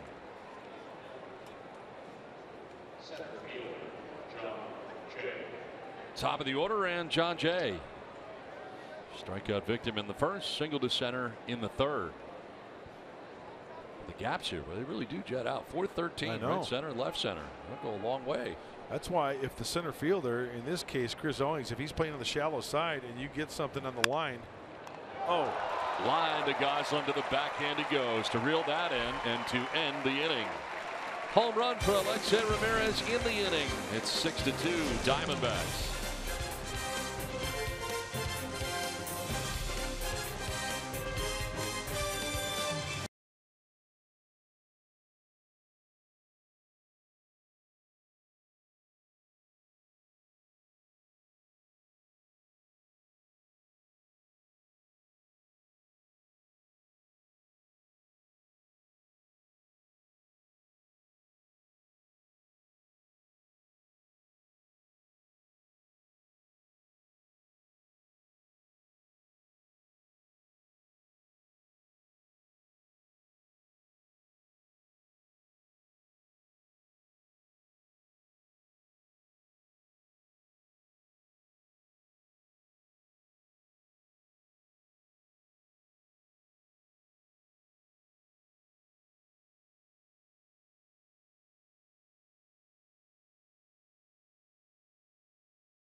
Over the Padres as the Padres get a run back. Well, some surprise pitching this year. I guess you would put Drew Pomeranz on that list for sure. A 1.70 ERA. Mentioned about a spring training. Made the rotation. Tyler Chatwood having a very good year for the Rockies. Boy, I look at the Rich Hill ERA Rich Hill. at 1.55, and also, hey, Danny Sanchez for the Cleveland Indians. I'm sorry, Danny Salazar. Danny Salazar having a great year for Terry Francona and the Tribe. Brandon Drury leading it off here in the 5th inning. Reached on a fielder's choice in the first, struck out swinging in the 2nd inning. Of course, Chris Tillman with the Orioles. Rich Hill, one of the nicest people you will ever meet. So happy for him. Coming back from Tommy John. Yeah.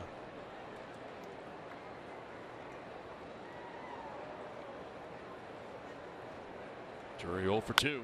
Grounder foul. You get grossed out by things? Depends what it is. Okay. Because I looked it up on YouTube. They'll actually show a Tommy John surgery. I don't think I want to see that. You don't want to do that? No. It's really quite interesting. I mean, we talk about it so much. Do people, here's the question, do people actually know what consists of a Tommy John surgery? What exactly happens? And I think it's very intriguing and very interesting to find out and watch. I mean, if hearing drills go into bone freaks you out, it's going to be a problem. you probably don't want to watch it. Yeah. But it's very, it's cool to find out how they do it. They take, you know, the ligament that blows out is probably no more than an inch, maybe an inch and a half wide. But they take another ligament from either your leg or your other arm. In fact, if you connect your pinky and your thumb, you can see a couple of ligaments here, or tendons, I should say, tendons. They take some out of your forearm or either your leg, and then they weave it in and out of that bone in your elbow where the ulnar collateral ligament is, and it's only a matter of that much. Isn't that amazing? That is amazing, but I don't want to see it. It's really cool. They drill. Well, yeah, the bone. because they got to weave the ligament in and out of the bone, so it takes to the bone, and then they have to reattach it to the other side. So there's one already there that is now torn, right? Or are you creating an entirely new? No, there's a ligament there, right, that blows out. So let's just use that area to come back through with the new ligament. Well, the ligament is connected to the bone. A new one. Because the new one's attached to the bone. You got to find some way to attach it to the bone. So I guess that's why guys come back better. A lot of guys do. A lot of guys have come back much stronger. Some guys have had 2, 3. Not big on watching surgeries. It's pretty cool.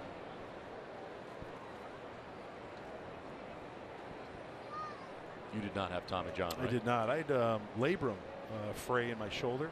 That's the cartilage in your shoulder capsule that frays. So when you throw, it irritates the socket, the humerus bone goes up into your shoulder socket, and then when you have that fraying of the cartilage, it's irritation and it hurts. That's 9 strikeouts now for Pomeranz, racking them up here, and he's now retired. The last 7 in a row and 5 by way of the K. Is it the curveball? Oh, it's the high fastball or cutter maybe. Maybe it looks like a cutter. So 2 down here in the 5th inning. Brings up Chris Owings. Had a home run in the 2nd, struck out swinging in the 3rd.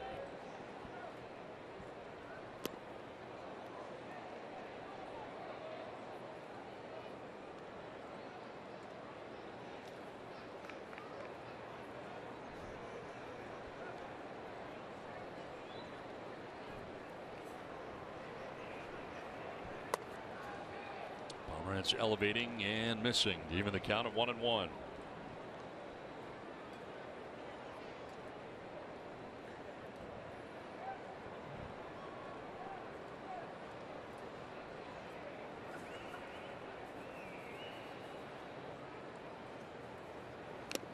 Foul tipped and held on to there by Bethancourt. So 7 in a row retired by Pomeranz, and 6 of the 7 by way of the K.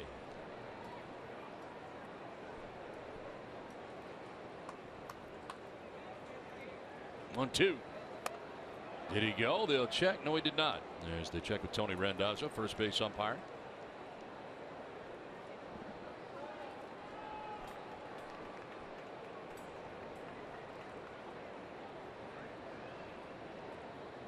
home run for Owings was his second of the year.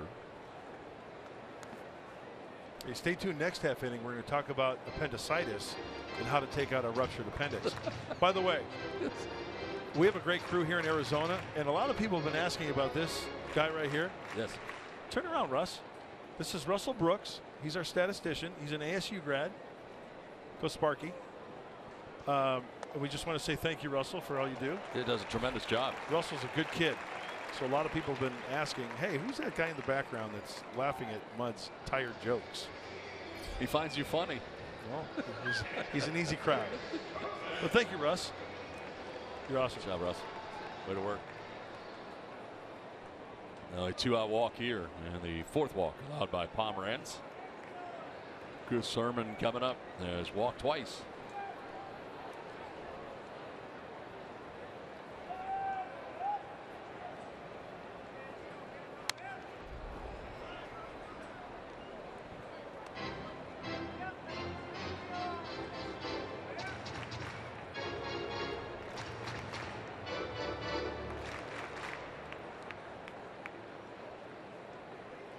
See, your appendix is on the lower right side. So if you're experiencing pain down there, see a doctor. There's a check swing. Did he go? No. They checked with Todd Tickner, the third base umpire. Now, did you watch that surgery too recently? I have. You watched that too? Sure, why not? So you watch surgeries on a regular basis? I had a son who had a ruptured appendix. He had to take it out, so I wanted to see what happened. Yeah. Brush up on it. You're practically a doctor. Not really.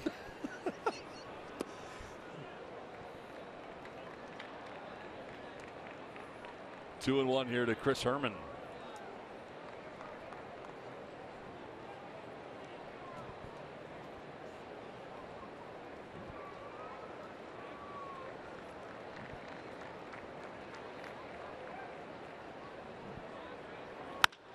Fly ball headed out towards left field, and Melvin Upton Jr. out there in left will make the catch. That ends the inning. We played 5 from the desert of Arizona. Diamondbacks on top 6-2.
There is game summary with this game tied 1-1. Leading off in the second inning was Chris Owings with his second home run of the year.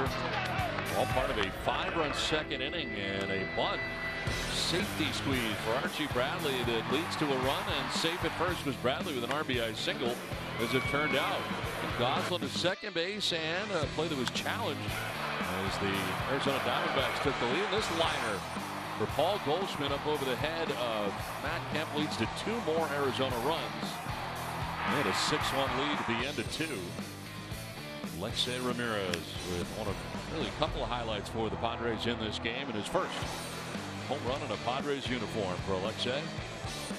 6-2 Diamondbacks as we head to the top of the 6th inning. Home run, incidentally, for Alexei Ramirez. First home run in 250 plate appearances. His last home run coming in September of last year for the White Sox against the Oakland A's. September 15th of last season. Well, it's Will Myers who leads it off here in the 6th inning. 2, 3, and 4 for San Diego. Myers, Kemp, and Solarte scheduled to bat in the inning. Your thoughts on Archie Bradley through the first 5? I like the way he works. I like his fastball. Hey, it's straight, but he's got to locate it. I like the breaking ball. He's aggressive in the zone. Fly ball center field. Owing started back now, coming in, and he'll get there. Hung up long enough for him to run underneath it and make the grab for the first out here, the 6th inning. Well, it's time now to check out the Cholula flamethrower. Check out Archie Bradley's fastball velocity. 94. I was thinking 93, 94, but it's where he places it, and yeah, that's picante on the mild side. 1 out, and here's Matt Kemp, 0 for 2. Strikeout victim in the first, grounded out to third in the third.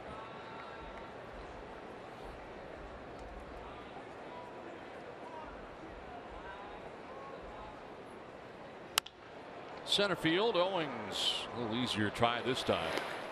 2 down. Couple steps to his left. First 2 putouts of the 6th inning. Belonging to Chris Owings out there in center. Boy, up to this point, 1 bad inning. That was the case last night, remember? 5 in the second as well.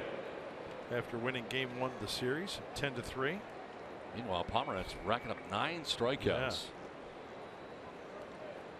The 1 bad inning. That 2nd inning, a 5-run inning for the Diamondbacks. Happened quickly. Yangervis Solarte. A double in the 2nd inning. Came around to score on the RBI single by Christian Bethancourt to right field. Changed his mind in the middle of that swing. It was down 0-2.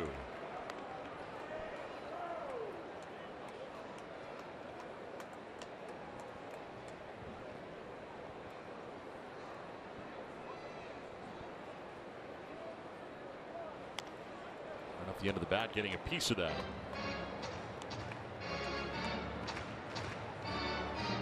Bradley pitching here into the 6th inning. Has 2 down in the inning. 76 pitches in his outing so far. And a swing and a miss, and he hurt himself there, kind of rolling the ankle. At the end of that delivery, strikes out Solarte with a high fastball, 7th K, but coming off gingerly. 6-2 Arizona.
Shortstop, Nick Ahmed.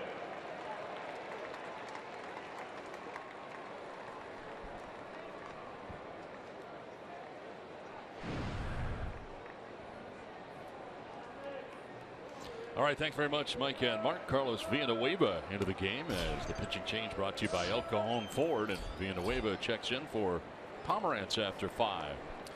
Well, the Padres are in slam range. We are in the bottom of the 6th, so it's the idea for Carlos Villanueva to be that tourniquet and hopefully stop the bleeding to give the Padres a chance.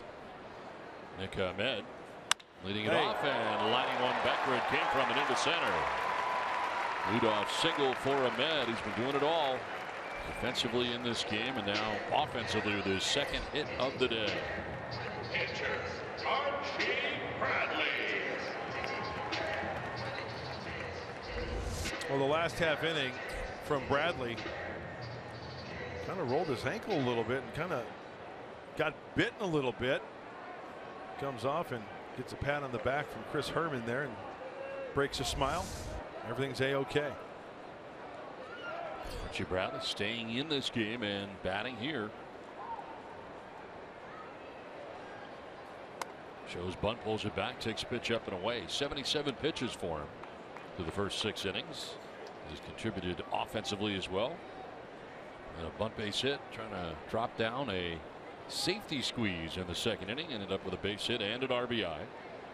And then struck out looking in the 3rd inning.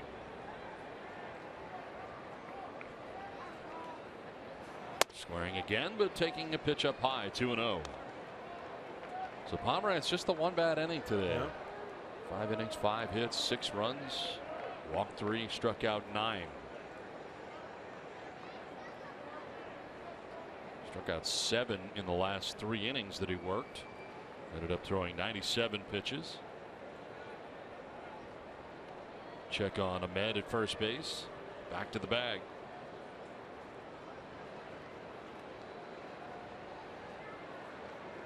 Bradley getting the signs from third base coach Matt Williams.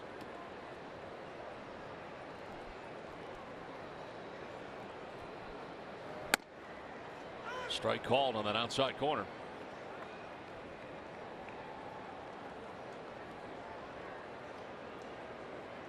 Villanueva, we're talking about that 17 inning game a week ago today. He went 3 scoreless innings in that outing.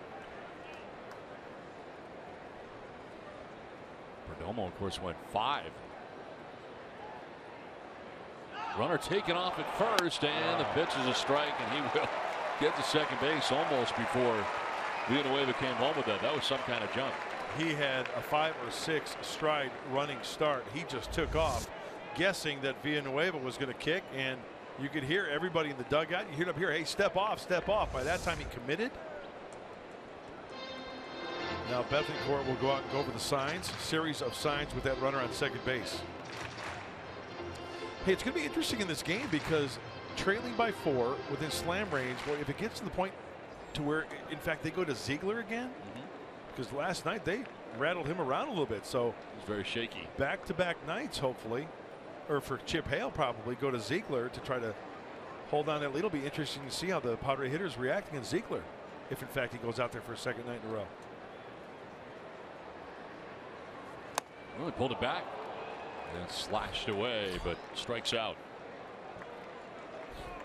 That's 10 strikeouts for Padres pitching today. The first for Villanueva. Well, Drew Pomerantz, sure, the punch-outs were nice. He had 9 all told after today, working down in the zone. Hey, you know what? Both sides. Pitchers were getting some calls off the plate, but you have to take advantage of that. It was the one bad inning, the 5 runs for the Diamondbacks in the second. They sent 9 hitters to the plate. And that's the difference in this one. Gene Segura lines it into left field for a base hit. Ahmed will be stopped at third, and the Diamondbacks with runners at first and third now with 1 out in the inning. First hit of the day for Segura had been 0 for 3. Hanging breaky ball. Actually, I take that back. That was on the outer half of the plate and down maybe a little bit below the knees. So not a hanging breaking ball, but great plate coverage by Segura. Going down again and pulling that baseball.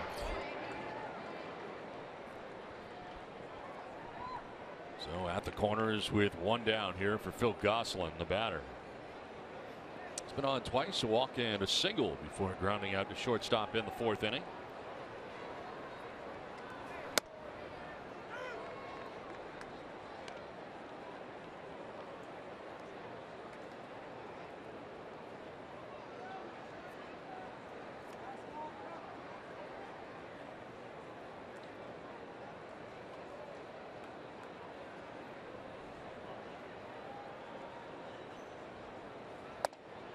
Inside, almost grazed him, and that'll leave it at 1-1. Paul Goldschmidt waiting on deck. Going to do some more damage. He already has a single, a double, a couple of RBIs in this game. And when Goldschmidt's swinging the bat well, how do you think the hitters in front of him feel? Getting some good pitches because they know you don't want to pitch to Goldschmidt with runners on base. That's why the ideal situation right here would be the old twin killing.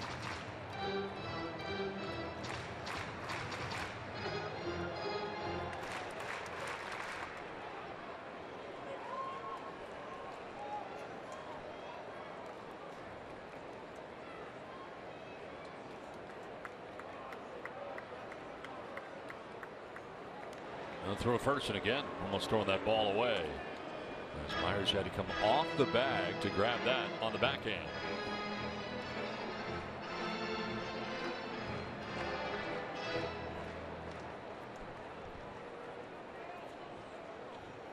That single to begin the inning, stole second. Bradley struck out. A single to left for Segura. First and third, one down. 1-1 to Gosselin. And that's on the outside corner for strike 2.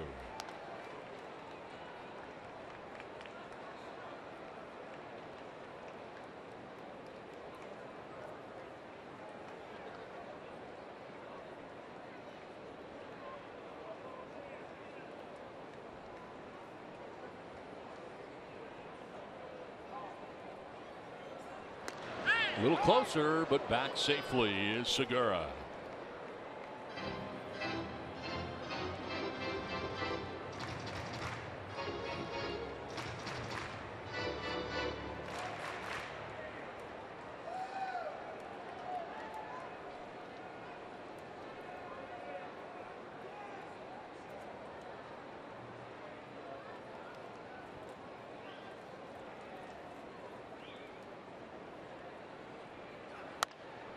Reaches out and fouls it off to the right, out of play.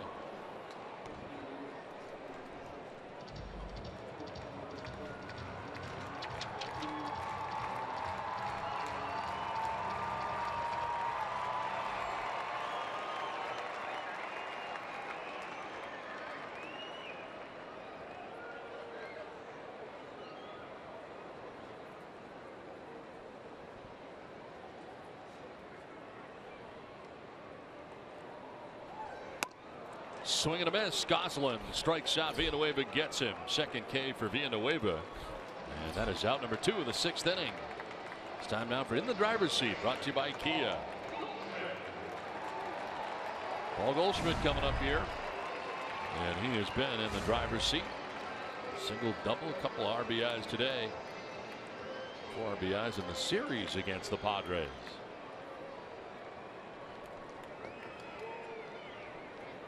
First and third, 2 down. And here is Goldschmidt.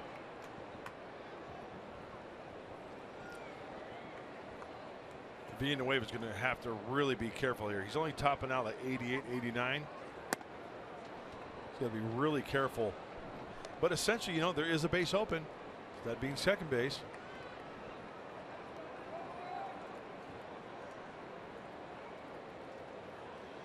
Drury on deck.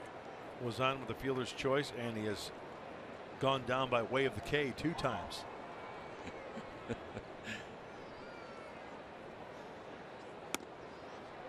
Outside 2-0. I'm still in your stuff too. I'm walking around yelling, Cuidado! Cuidado, piece of Mahara. Cuidado, piece of Mahara.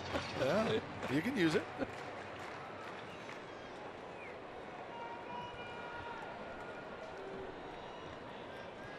Fastball away. Slider, fastball in.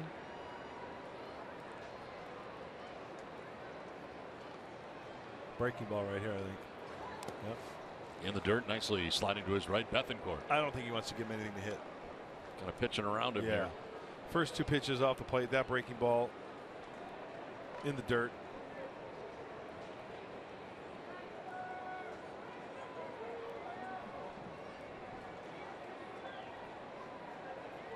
Fastball away.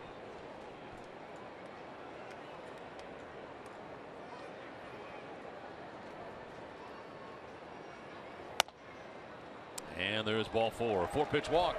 So load the bases.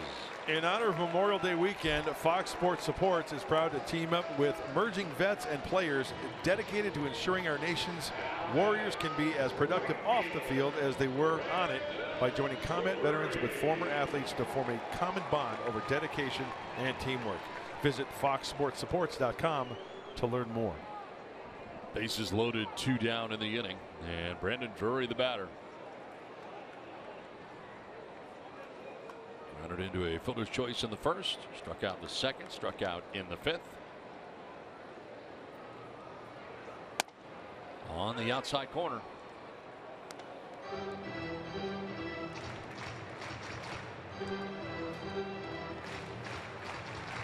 It is a huge at bat right here. Trailing by 4. You want to keep it at 4. Bases loaded. Nowhere to put them. Force it any base.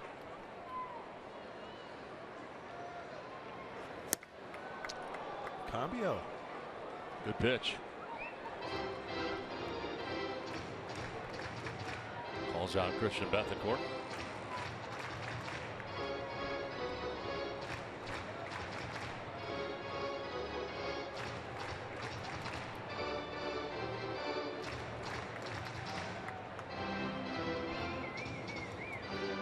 Bases filled with Diamondbacks here with 2 down in the 6th inning.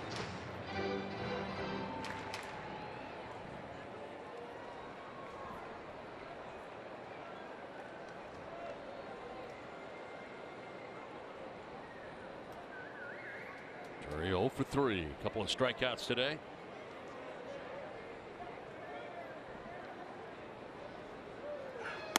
And on the outside corner, Villanueva gets him for the 3rd time today. Ends up striking out the side. Diamondbacks leave them loaded, but Arizona's got a 6-2 lead.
San Diego presents Padres Baseball, brought to you by Tough Turtle Turf, the industry's only lifetime turf. By Petco, your complete pet store.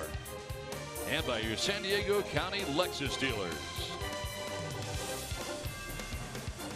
Back in the desert in Arizona. Fair amount of man-made water in the area. Yeah, scorpion alert as well, because remember Julie Alexandria was talking about 2 of our coaches. Griffin Benedict was bitten by a scorpion in his room. And Darren Balsley was stung by one last night. So, I mean, I tore my room apart. Looking for one. Yeah, I'm serious. I was looking under my mattress, box spring. I'm nervous about one being in my travel bag because I left it open the entire time we were here. So I've yet to encounter any scorpions, which is good. I don't think they go to Seattle at all. I don't think there are scorpions in Seattle. So I think we're in the clear there. Let's hoping the bag doesn't, the bag's going with me to Seattle, so hopefully I'm not traveling it to Seattle. This is up the middle, and at second base, Segura throws to first for out number one. More on scorpions. Julie? Well, I learned a lot about scorpions this weekend, you guys. I was talking to Mark McGuire, and he told me he was so scared that a scorpion was going to make its way into his room that he slept with the lights on because they are nocturnal. They do not like the light, so they like dark, damp places, and that's where they hide. And they also don't come out in the winter. They only come out in the summer when the weather is starting to get warm, and that's exactly what's happening here in Arizona. Interesting. Wow. So he slept with his lights on. I don't think I could do that. But, had I known all these people were going to get stung in the last 24 hours, I would have done that because there's no way I could sleep knowing that these things are wandering around. And I don't know about Darren. I think Darren's was in his bag. Oh, really? Yeah. The other one was in the bed. Right, under his pillow. Yes. 1-1 pitch in the dirt, and it's 2-1. Christian Bethancourt, RBI single in the second inning.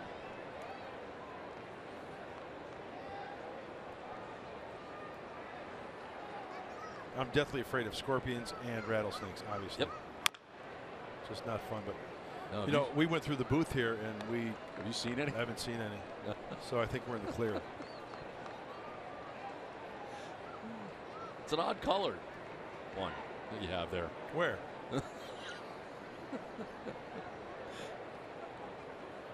Most of them, I think, are brown. They're not gray. 2-2 is in the dirt. I looked throughout the booth. Couldn't find any? There wasn't any. I liked it better when you had it on your face before. That was Really? good. Yeah, I didn't notice. So like this? Like, Yeah. seen any scorpions around? No. But, they're pretty big. Yes, they are. That's 8 strikeouts now for Archie Bradley. He has been very good today. Time for the Bill Howe play of the game. Alexei Ramirez with his first home run in a Padres uniform. No, it was an Archie Bradley fastball. He wanted it down and away, and that one leaks up. Inner third of the plate. First one of the year for Alexei Ramirez. Hopefully we see more of that as the summer approaches and heats up. Hopefully Alexei Ramirez heats up as well. 8 in a row retired as a pop-up right side. Goldschmidt will give way to Segura. Well, the Diamondbacks have got themselves a 6-2 lead. Yep, that's scary. Hey, easy now. No, thank you. Get away.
here as we head to the bottom of the 7th inning. Of course, the recent passing of Joe Garagiola, the great Joe Garagiola, and they had the ceremony here on May the 16th to honor him.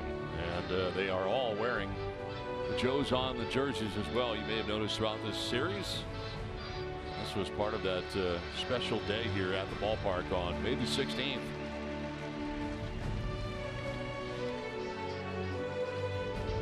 And so much to baseball great ambassador, and certainly one of the great voices you remember growing up. Joe was very involved with a lot of charitable organizations and the mission here in Phoenix. And you know what? He was one of the voices of my childhood. Yep. I remember watching the games of the week. Absolutely. Could not wait to watch the game of the week on TV and hearing Joe Garagiola and Tony Kubek. I mean, back in the day, that was the one thing you looked forward to. Absolutely. Saturdays. Absolutely. It was on your schedule to turn on the game. So, gosh, just and just a sweet man, was he not? Yes, miss seeing him here because this is usually where you would see him when you came through Arizona. Play the Diamondbacks, you'd see him at some point during the series. Good heart, great stories. Always made you feel accepted. Always made you laugh. He's going to be dearly missed. Well, it is the last half of the 7th inning, and Yasmani Tomas leading it off. He'll take strike one.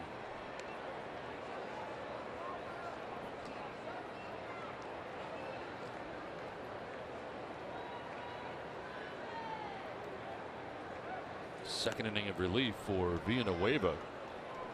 Ended up striking out the side, but 2 hits and a walk mixed in the 6th inning, but did not allow a run. Tomas struck out twice and grounded out.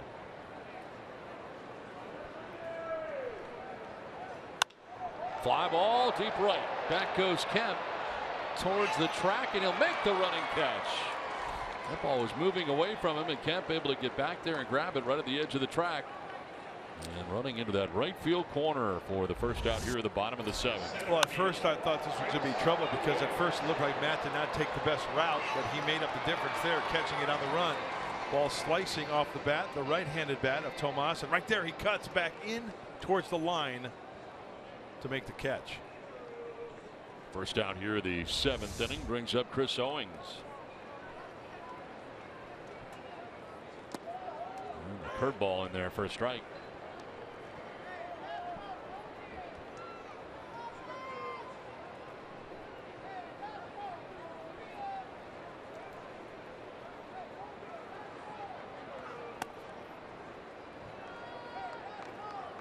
Owings with a home run back in the 2nd inning, struck out swinging in the 3rd, and then walked in the 5th. Center fielder for the Diamondbacks. A count of 1-1. Pomeranz starter today for the Padres on the hook right now. Came in with that minuscule 1.70 earned run average. It allowed 6 runs in 5 innings, walked 3, struck out 9.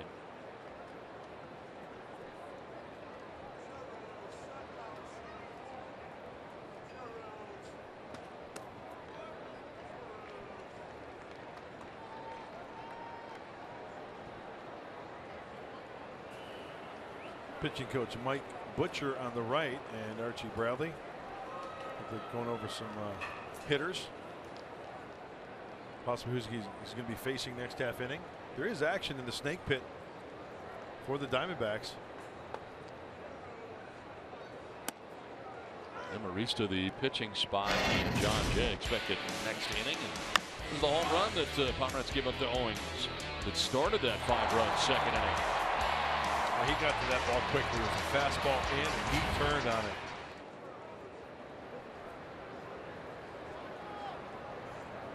Payoff pitch. And a foul off to the right.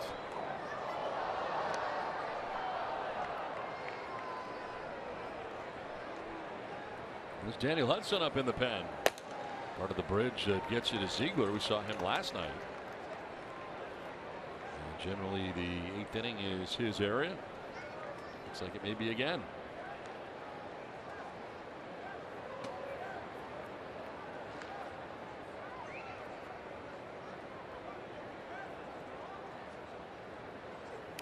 Swing and a foul tip held on to by Bethancourt. That's 4 strikeouts now for Villanueva. That is 13 now in the game for Padres pitching. It's time now for greater coverage of baseball, brought to you by T-Mobile. And this coming up here for the Padres, a home-and-home series with the Seattle Mariners. Robinson Cano having a terrific bounce-back season. 14 home runs, 293 average. Nelson Cruz, all kinds of power. 10 homers, 285 average. And we will see King Felix. 4-4 record with a 2.86 ERA. Padres have not seen the Mariners since spring training, of course, sharing Peoria's sports complex. Robinson Cano tied for second rather, in home runs going in today in the American League. Did you see that ball that Nelly Cruz hit out in batting practice yesterday? Out of the yard, right? Out of Safeco Field. Check at third didn't go, says Todd Titchener, third base umpire. Mariners heading into today with a half-game lead over the Texas Rangers to top the American League West, and it seems the Mariners are playing the kind of baseball this year that they expected to play last year. Not happen for whatever reason for the M's, but this is to center field, sending Jay back, and Jay can't make the catch over the shoulder to one-hop the wall. Meanwhile, Herman's thinking 3, and he will get there without a problem. 2-out triple to straightaway center field for Chris Herman.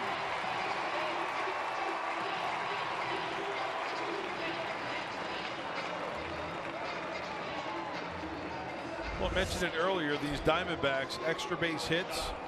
Well, Herman gets extended. You could tell that one was hit well off the bat. It had that sound to it. So John Jay is on his horse, can't get to it. It's 407 straight away. No help from the third base coach, Matt Williams. He'll take it himself. Diamondbacks lead the National League in triples. Herman's got 3 triples now with his 24 hits this season. Walking lead off third with 2 down. Nick Ahmed has already got 2 hits in this game. It's a bloop down the right field line, foul ground. Over goes Myers to make the catch over the shoulder, basket style to end the inning. Played 7 from the desert. 6-2 Diamondbacks.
All right, Mike, thanks very much. As we play along here to the 8th inning, back out there is Archie Bradley. And Alexi Amarista leading it off here for the Padres. Yeah, he looked like he was still in game mode. Remember, we shot him twice in that dugout for the Diamondbacks. He was talking to Mike Butcher a couple of times. Some defensive changes here for the Diamondbacks defensively. 2-0 pitch is a strike over the outside corner.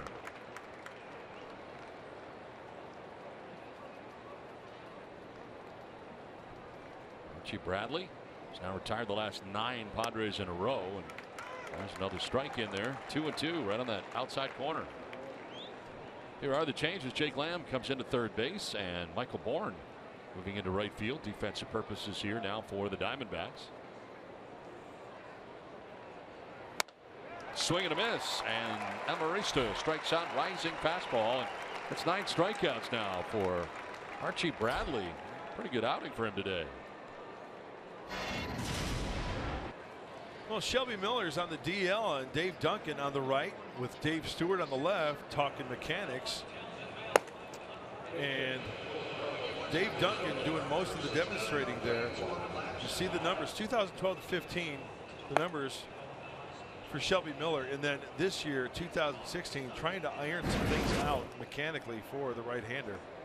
That's pretty good to have those guys along to help you, though. I mean, that's pretty impressive. Dave Duncan and Dave Stewart, you bet. Brett Wallace pinch hitting here in the pitcher's spot with 1 down. Dave Duncan, Crawford High School in San Diego. One of the many catchers that attended. Bob Boone. I think Eddie Herman went to Crawford.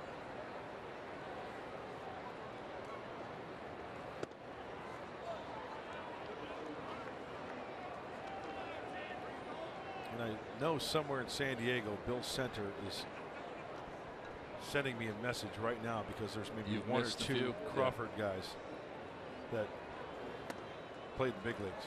Well, ball 4, Wallace down to first base. That breaks up a string of 10 in a row retired by Archie Bradley. Today's game is presented by Sony, the leader of 4K Ultra HD. 1-out walk for Brett Wallace brings up John Jay. Lionel Campos just recalled by the Padres, with Cesar Vargas going on the DL. Well, it's walk by Bradley, maybe the end of the day for him, as Chip Hale headed out there. And this crowd in Arizona let him know what he thinks of him as he comes off here. The 6-2 lead, well-pitched game.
I'm a firm believer in reading swings and reading the hitter. And if I go out there and I throw a fastball and he's late, doesn't see it, or fouls it over top of the other dugout, I know that I shouldn't throw something softer and give him a chance to speed up his bat, and right? catch up. And that's kind of something I live by. If they take a good swing at my fastball, I'm not going to come with a fastball back in the zone again. It might be off the plate or it might be a different pitch. Well, one of the great stories this year, no question. That was an early look at Tuesday's all-new ST Live featuring Ryan Buchter. Tuesday after Padres Live on Fox Sports San Diego. Now, new pitcher on now for the Diamondbacks, Daniel Hudson into the game. 8th inning guy Hudson. If it's a save, it's Ziegler. Hard throwing right-hander. Pitched last night in the 8th inning. Surrendered 1 hit. Nice outing for Archie Bradley, 7 1/3. Only 1 walk. He struck out 9. He is responsible for Brett Wallace on first base. Well, against John Jay, 1 for 3 today was Archie Bradley, as the pitch is going to miss. Jay with a single in the 3rd inning. Struck out, lined out. He's got 1 of 4 Padres hits. Batting with Brett Wallace at first base and 1 out here in the Padres 8th inning.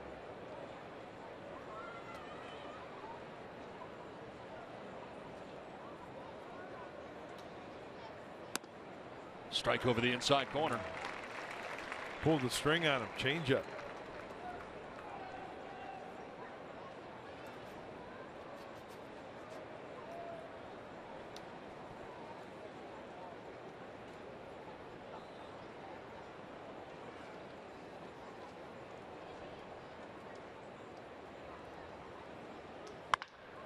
Line to right field, and that ball is going to get to the wall in a couple of hops. From first base, Wallace will go to third base on a double by John Jay. 2nd and 3rd now with 1 out. And Jay with a double to right, quickly back to the wall. That ball was smoked. Padres got some going here with 1 out and 2 runners in scoring position. That looked like a cutter down and in, and John Jay was all over it. These Padre hitters got a chance to see Hudson last night, as I mentioned. So they know what he's all about. Hard thrower. It seems like everything's hard out of the hand of Hudson. So 2 hits today for John Jay, single, and more recently the double. Making some noise here in the 8th. Will Myers 0 for 3 in the game today. Foul off to the right, out of play. Well, the bullpen has been a problem for this Diamondbacks team, and look at the last 8 games for that pen. ERA at 9. Opponent batting average up over 400.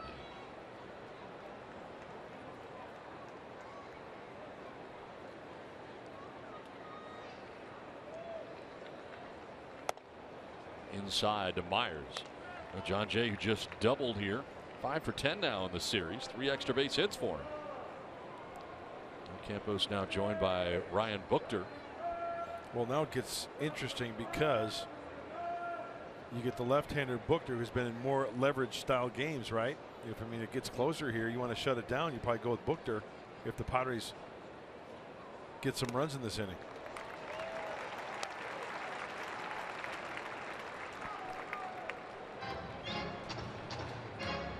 Pitcher spot leads off next inning for the Diamondbacks. Buchter could be getting ready for a lefty if Chip Hale sends a lefty out there.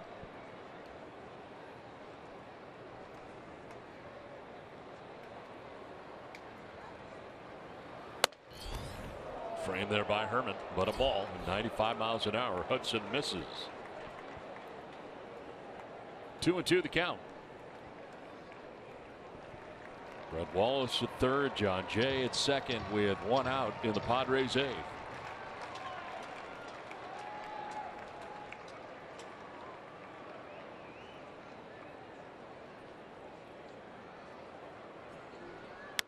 On the ground left side as Jake Lamb on the run. His throw is high, and the tag is there to get Myers. Run will score. Myers is out. On a high throw, nice play by Goldschmidt to go up and get it and then apply the tag on the way by. I think he may have actually got Myers on the helmet for the 2nd out, but All scores from third. Well, no argument from Will Myers after this play. Here's a look.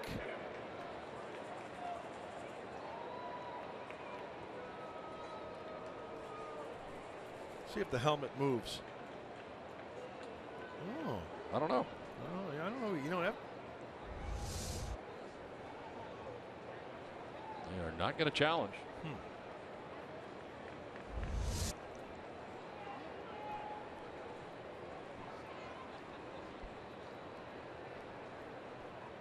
I still undecided. How about you? Yeah, I didn't see it. I mean, didn't either. any of the replays. Pitch in there for a strike to Matt Kemp. The Myers didn't argue at all. Yeah. So it's all run in, 2 down in the inning. John Jay remained at second base, and Matt Kemp today 0 for 3. Has struck out, grounded out, flied out.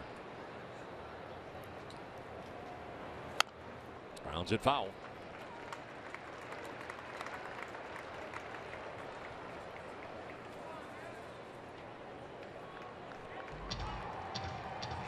That run is charged to the starter, Archie Bradley.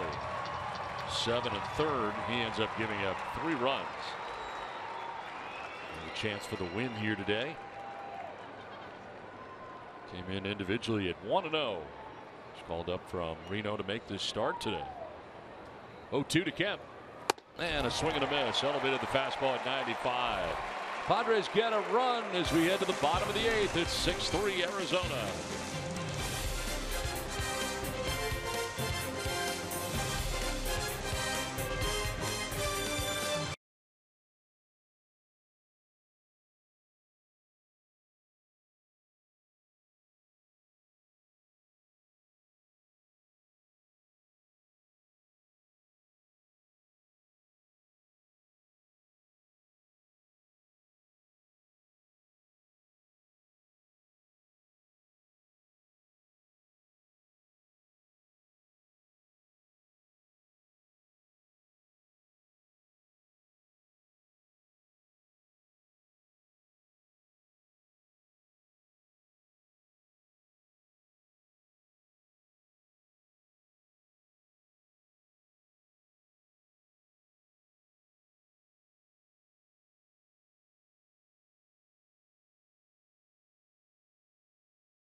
It's 6-3 Diamondbacks. We head to the bottom of the 8th. And of course, after this game, the Padres will be traveling to Seattle to take on the Mariners. Andrew Cashner on the mound tomorrow. Nathan Carnes on the mound for the Seattle Mariners. Making his 10th start. Cashner will be making his 9th start. And a 4-1 record for Carnes so far in the year is with you at 12:30 tomorrow on Memorial Day. As the Padres and Mariners begin a home-and-home series, 2 in Seattle and then 2 in San Diego. Enter Leonel Campos, his 3rd game this season. He was recalled from AAA El Paso. 3rd stint with the Pods this year. Last time out was at Milwaukee, or Milwaukee, some people say. Couple innings, couple of walks, couple of strikeouts. Ricky Weeks Jr. pinch hitting here in the pitcher's spot, leads it off here in the last of the 8th inning.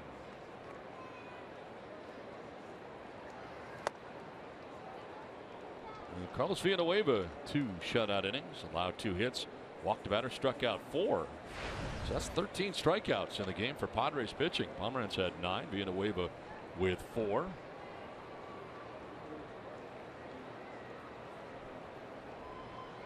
Weeks, Segura. As this pitch is going to miss outside.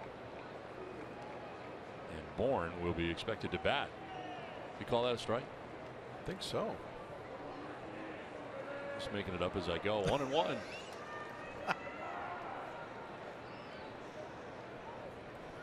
I was trying to figure out who's coming in third in this order, to be honest with you. With the defensive changes, and I looked at that big board in the left, which is really good that they have it here. And Bourne has been spotted in. You know, they made the defensive changes. Correct. So Bourne is going to be batting third. There he is. Third this inning. Yes. Gotcha. Not in the lineup. Right. Yes. Because I was going through my thing where I was saying who was coming up. Right. You got Weeks, you got Segura, and then I blanked. I had nothing. So that's when I started to search the boards, trying to figure out where he was coming in. I'll be honest with you. I was right there with you. Okay. So don't feel So that's bad. my excuse for missing that pitch. That's my story, and I'm sticking to it. Those boards are helpful, though. I'll tell you what, I love them. Yeah. The lineup is there all the time. Padres on the right, Diamondbacks on the left. 2-2 pitch to Ricky Weeks Jr. And that is strike three. He didn't like the call at all. Spins around and looks at Bill Miller. So Campos able to strike him out.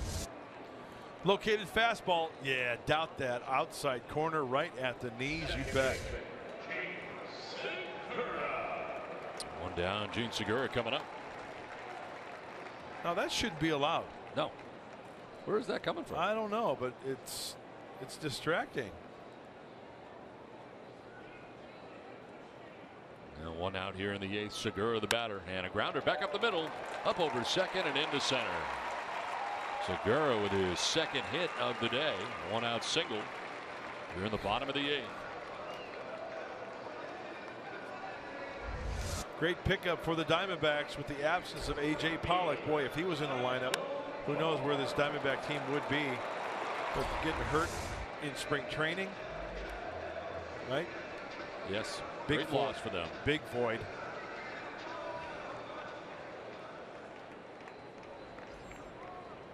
One out, one on.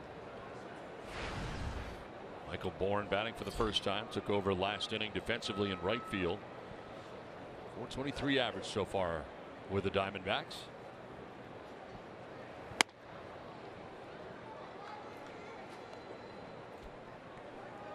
That's in the 2 spot in the order. This was Phil Goslin before, and Goslin walked and singled. Single drove in a run in the second inning for Goslin.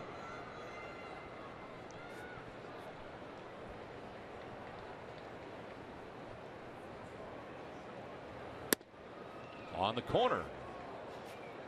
Wearing out that outside corner and ahead 0-2. Well, there he is, the closer, Brad Ziegler. And right now is a save situation. Came in a non-save situation last night. And of course the Padres got back within a run, but came up just a run short. Got a big double play to end last night's game.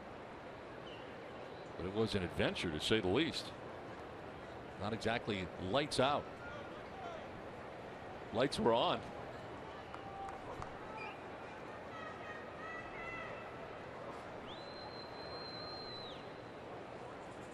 (0-2) to Michael Bourne. That's up and away.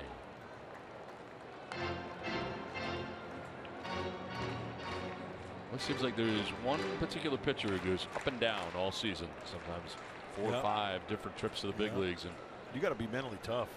Might be Campos. That's. Remember Kevin Quackenbush? Yep. Last couple years. A couple years ago, he was that guy. Pitch in the dirt, snapped throw to first, and almost got away. Myers able to pick it, and Bethencourt may have hurt himself.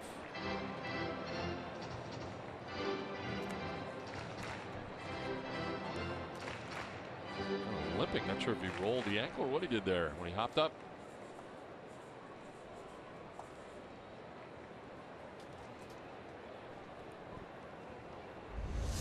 Check it out. Okay, blocks it, goes to his right, gets up. Kind of tough to tell.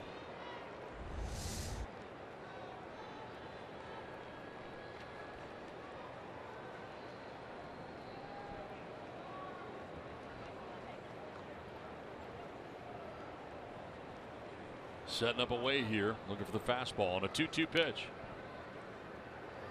And a ground ball to second base. Sharply hit. Amarista to second for one. On to first for two. Double play ends this 8th inning. It's on to the 9th inning. 6-3. Diamondbacks have the lead. Brad Ziegler will be coming in. The double play ends the inning.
A little shaky last night for Brad Ziegler, the closer, in a non-safe situation.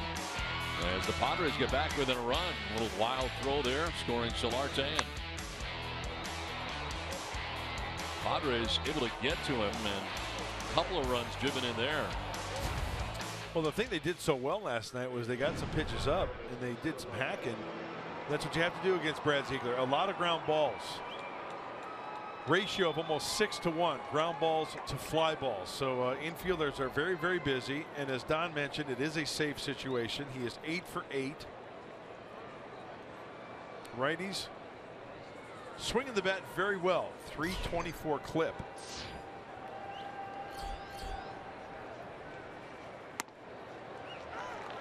Strike one to Yangervis Solarte. 1 for 3, a double in the second inning. 3 for 8 in his career against Ziegler.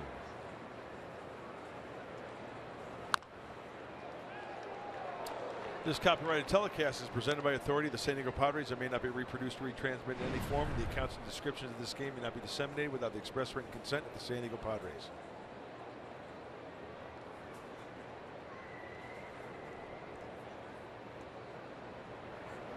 Solarte fouls it back to the screen. Still 0-2. 36 consecutive saves right now for Brad Ziegler. More than Familia, the Mets.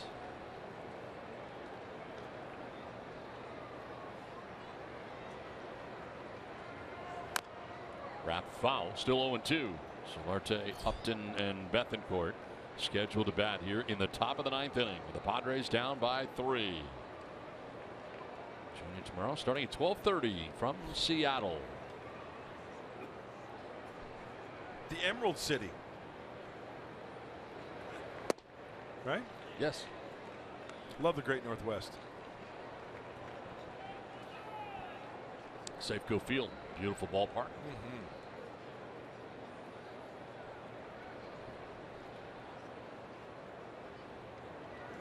Hey, look out! Solarte gets hit.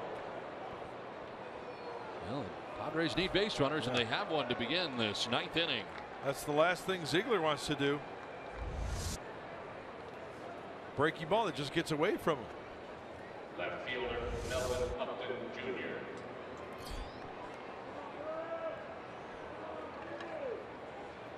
So lead runner on here, and it brings up Melvin Upton Jr. 0 for 3 today. Slide out to right, grounded out to short, grounded out to second. 3 for 12 in his career against Ziegler.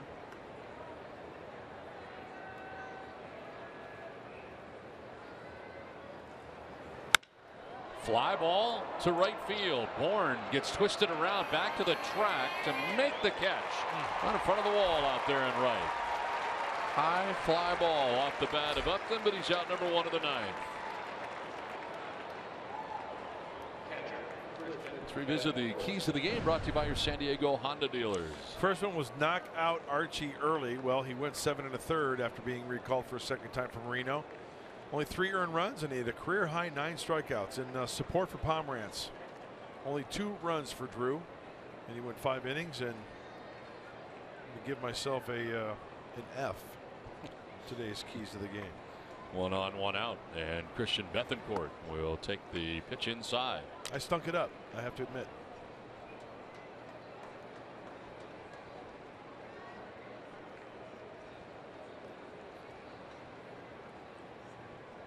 Bethancourt with a single, an RBI single to right field in the 2nd inning. Sends on a ground out and a strikeout. And a strike over the outside corner.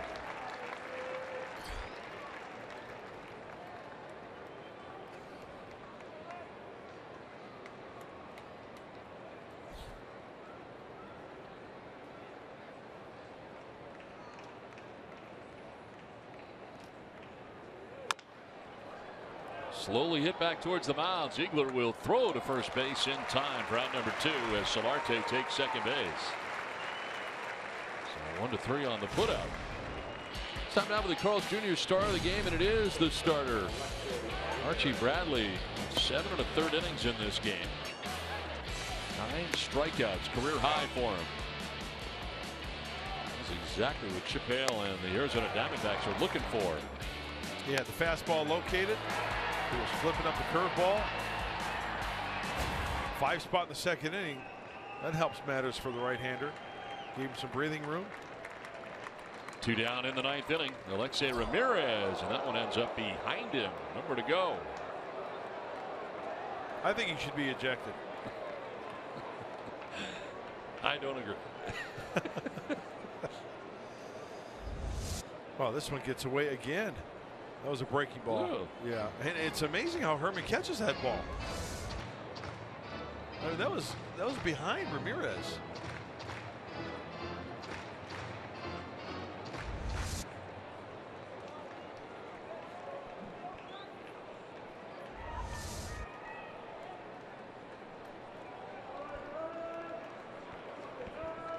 Want to know the count to Alexei. 3 for 10 in the series, batting here with 2 outs and a runner at second base, and a pitch in there for a strike over the outside corner.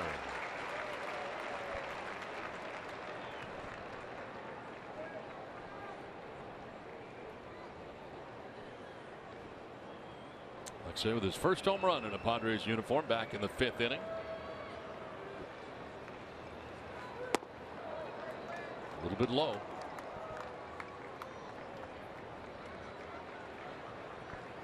Ziegler, the 3rd pitcher used today, saw Bradley for 7 1/3, giving up 3 runs. Daniel Hudson, 2/3 of an inning, no runs, and now Brad Ziegler, the closer, in with a 2-1,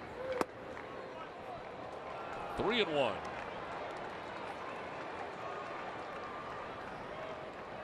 Alexei Ramirez can find his way on. Hector Sanchez would be the batter, and coming up here is the potential tying run. 3-1. I don't think that's the 3-1 pitch that Alexei wants to swing at. See that pitch number 5 off the plate. I mean, 3-1. You want to get that pitch that's middle in that you can do some damage with. Not a lot of damage you can do with that pitch.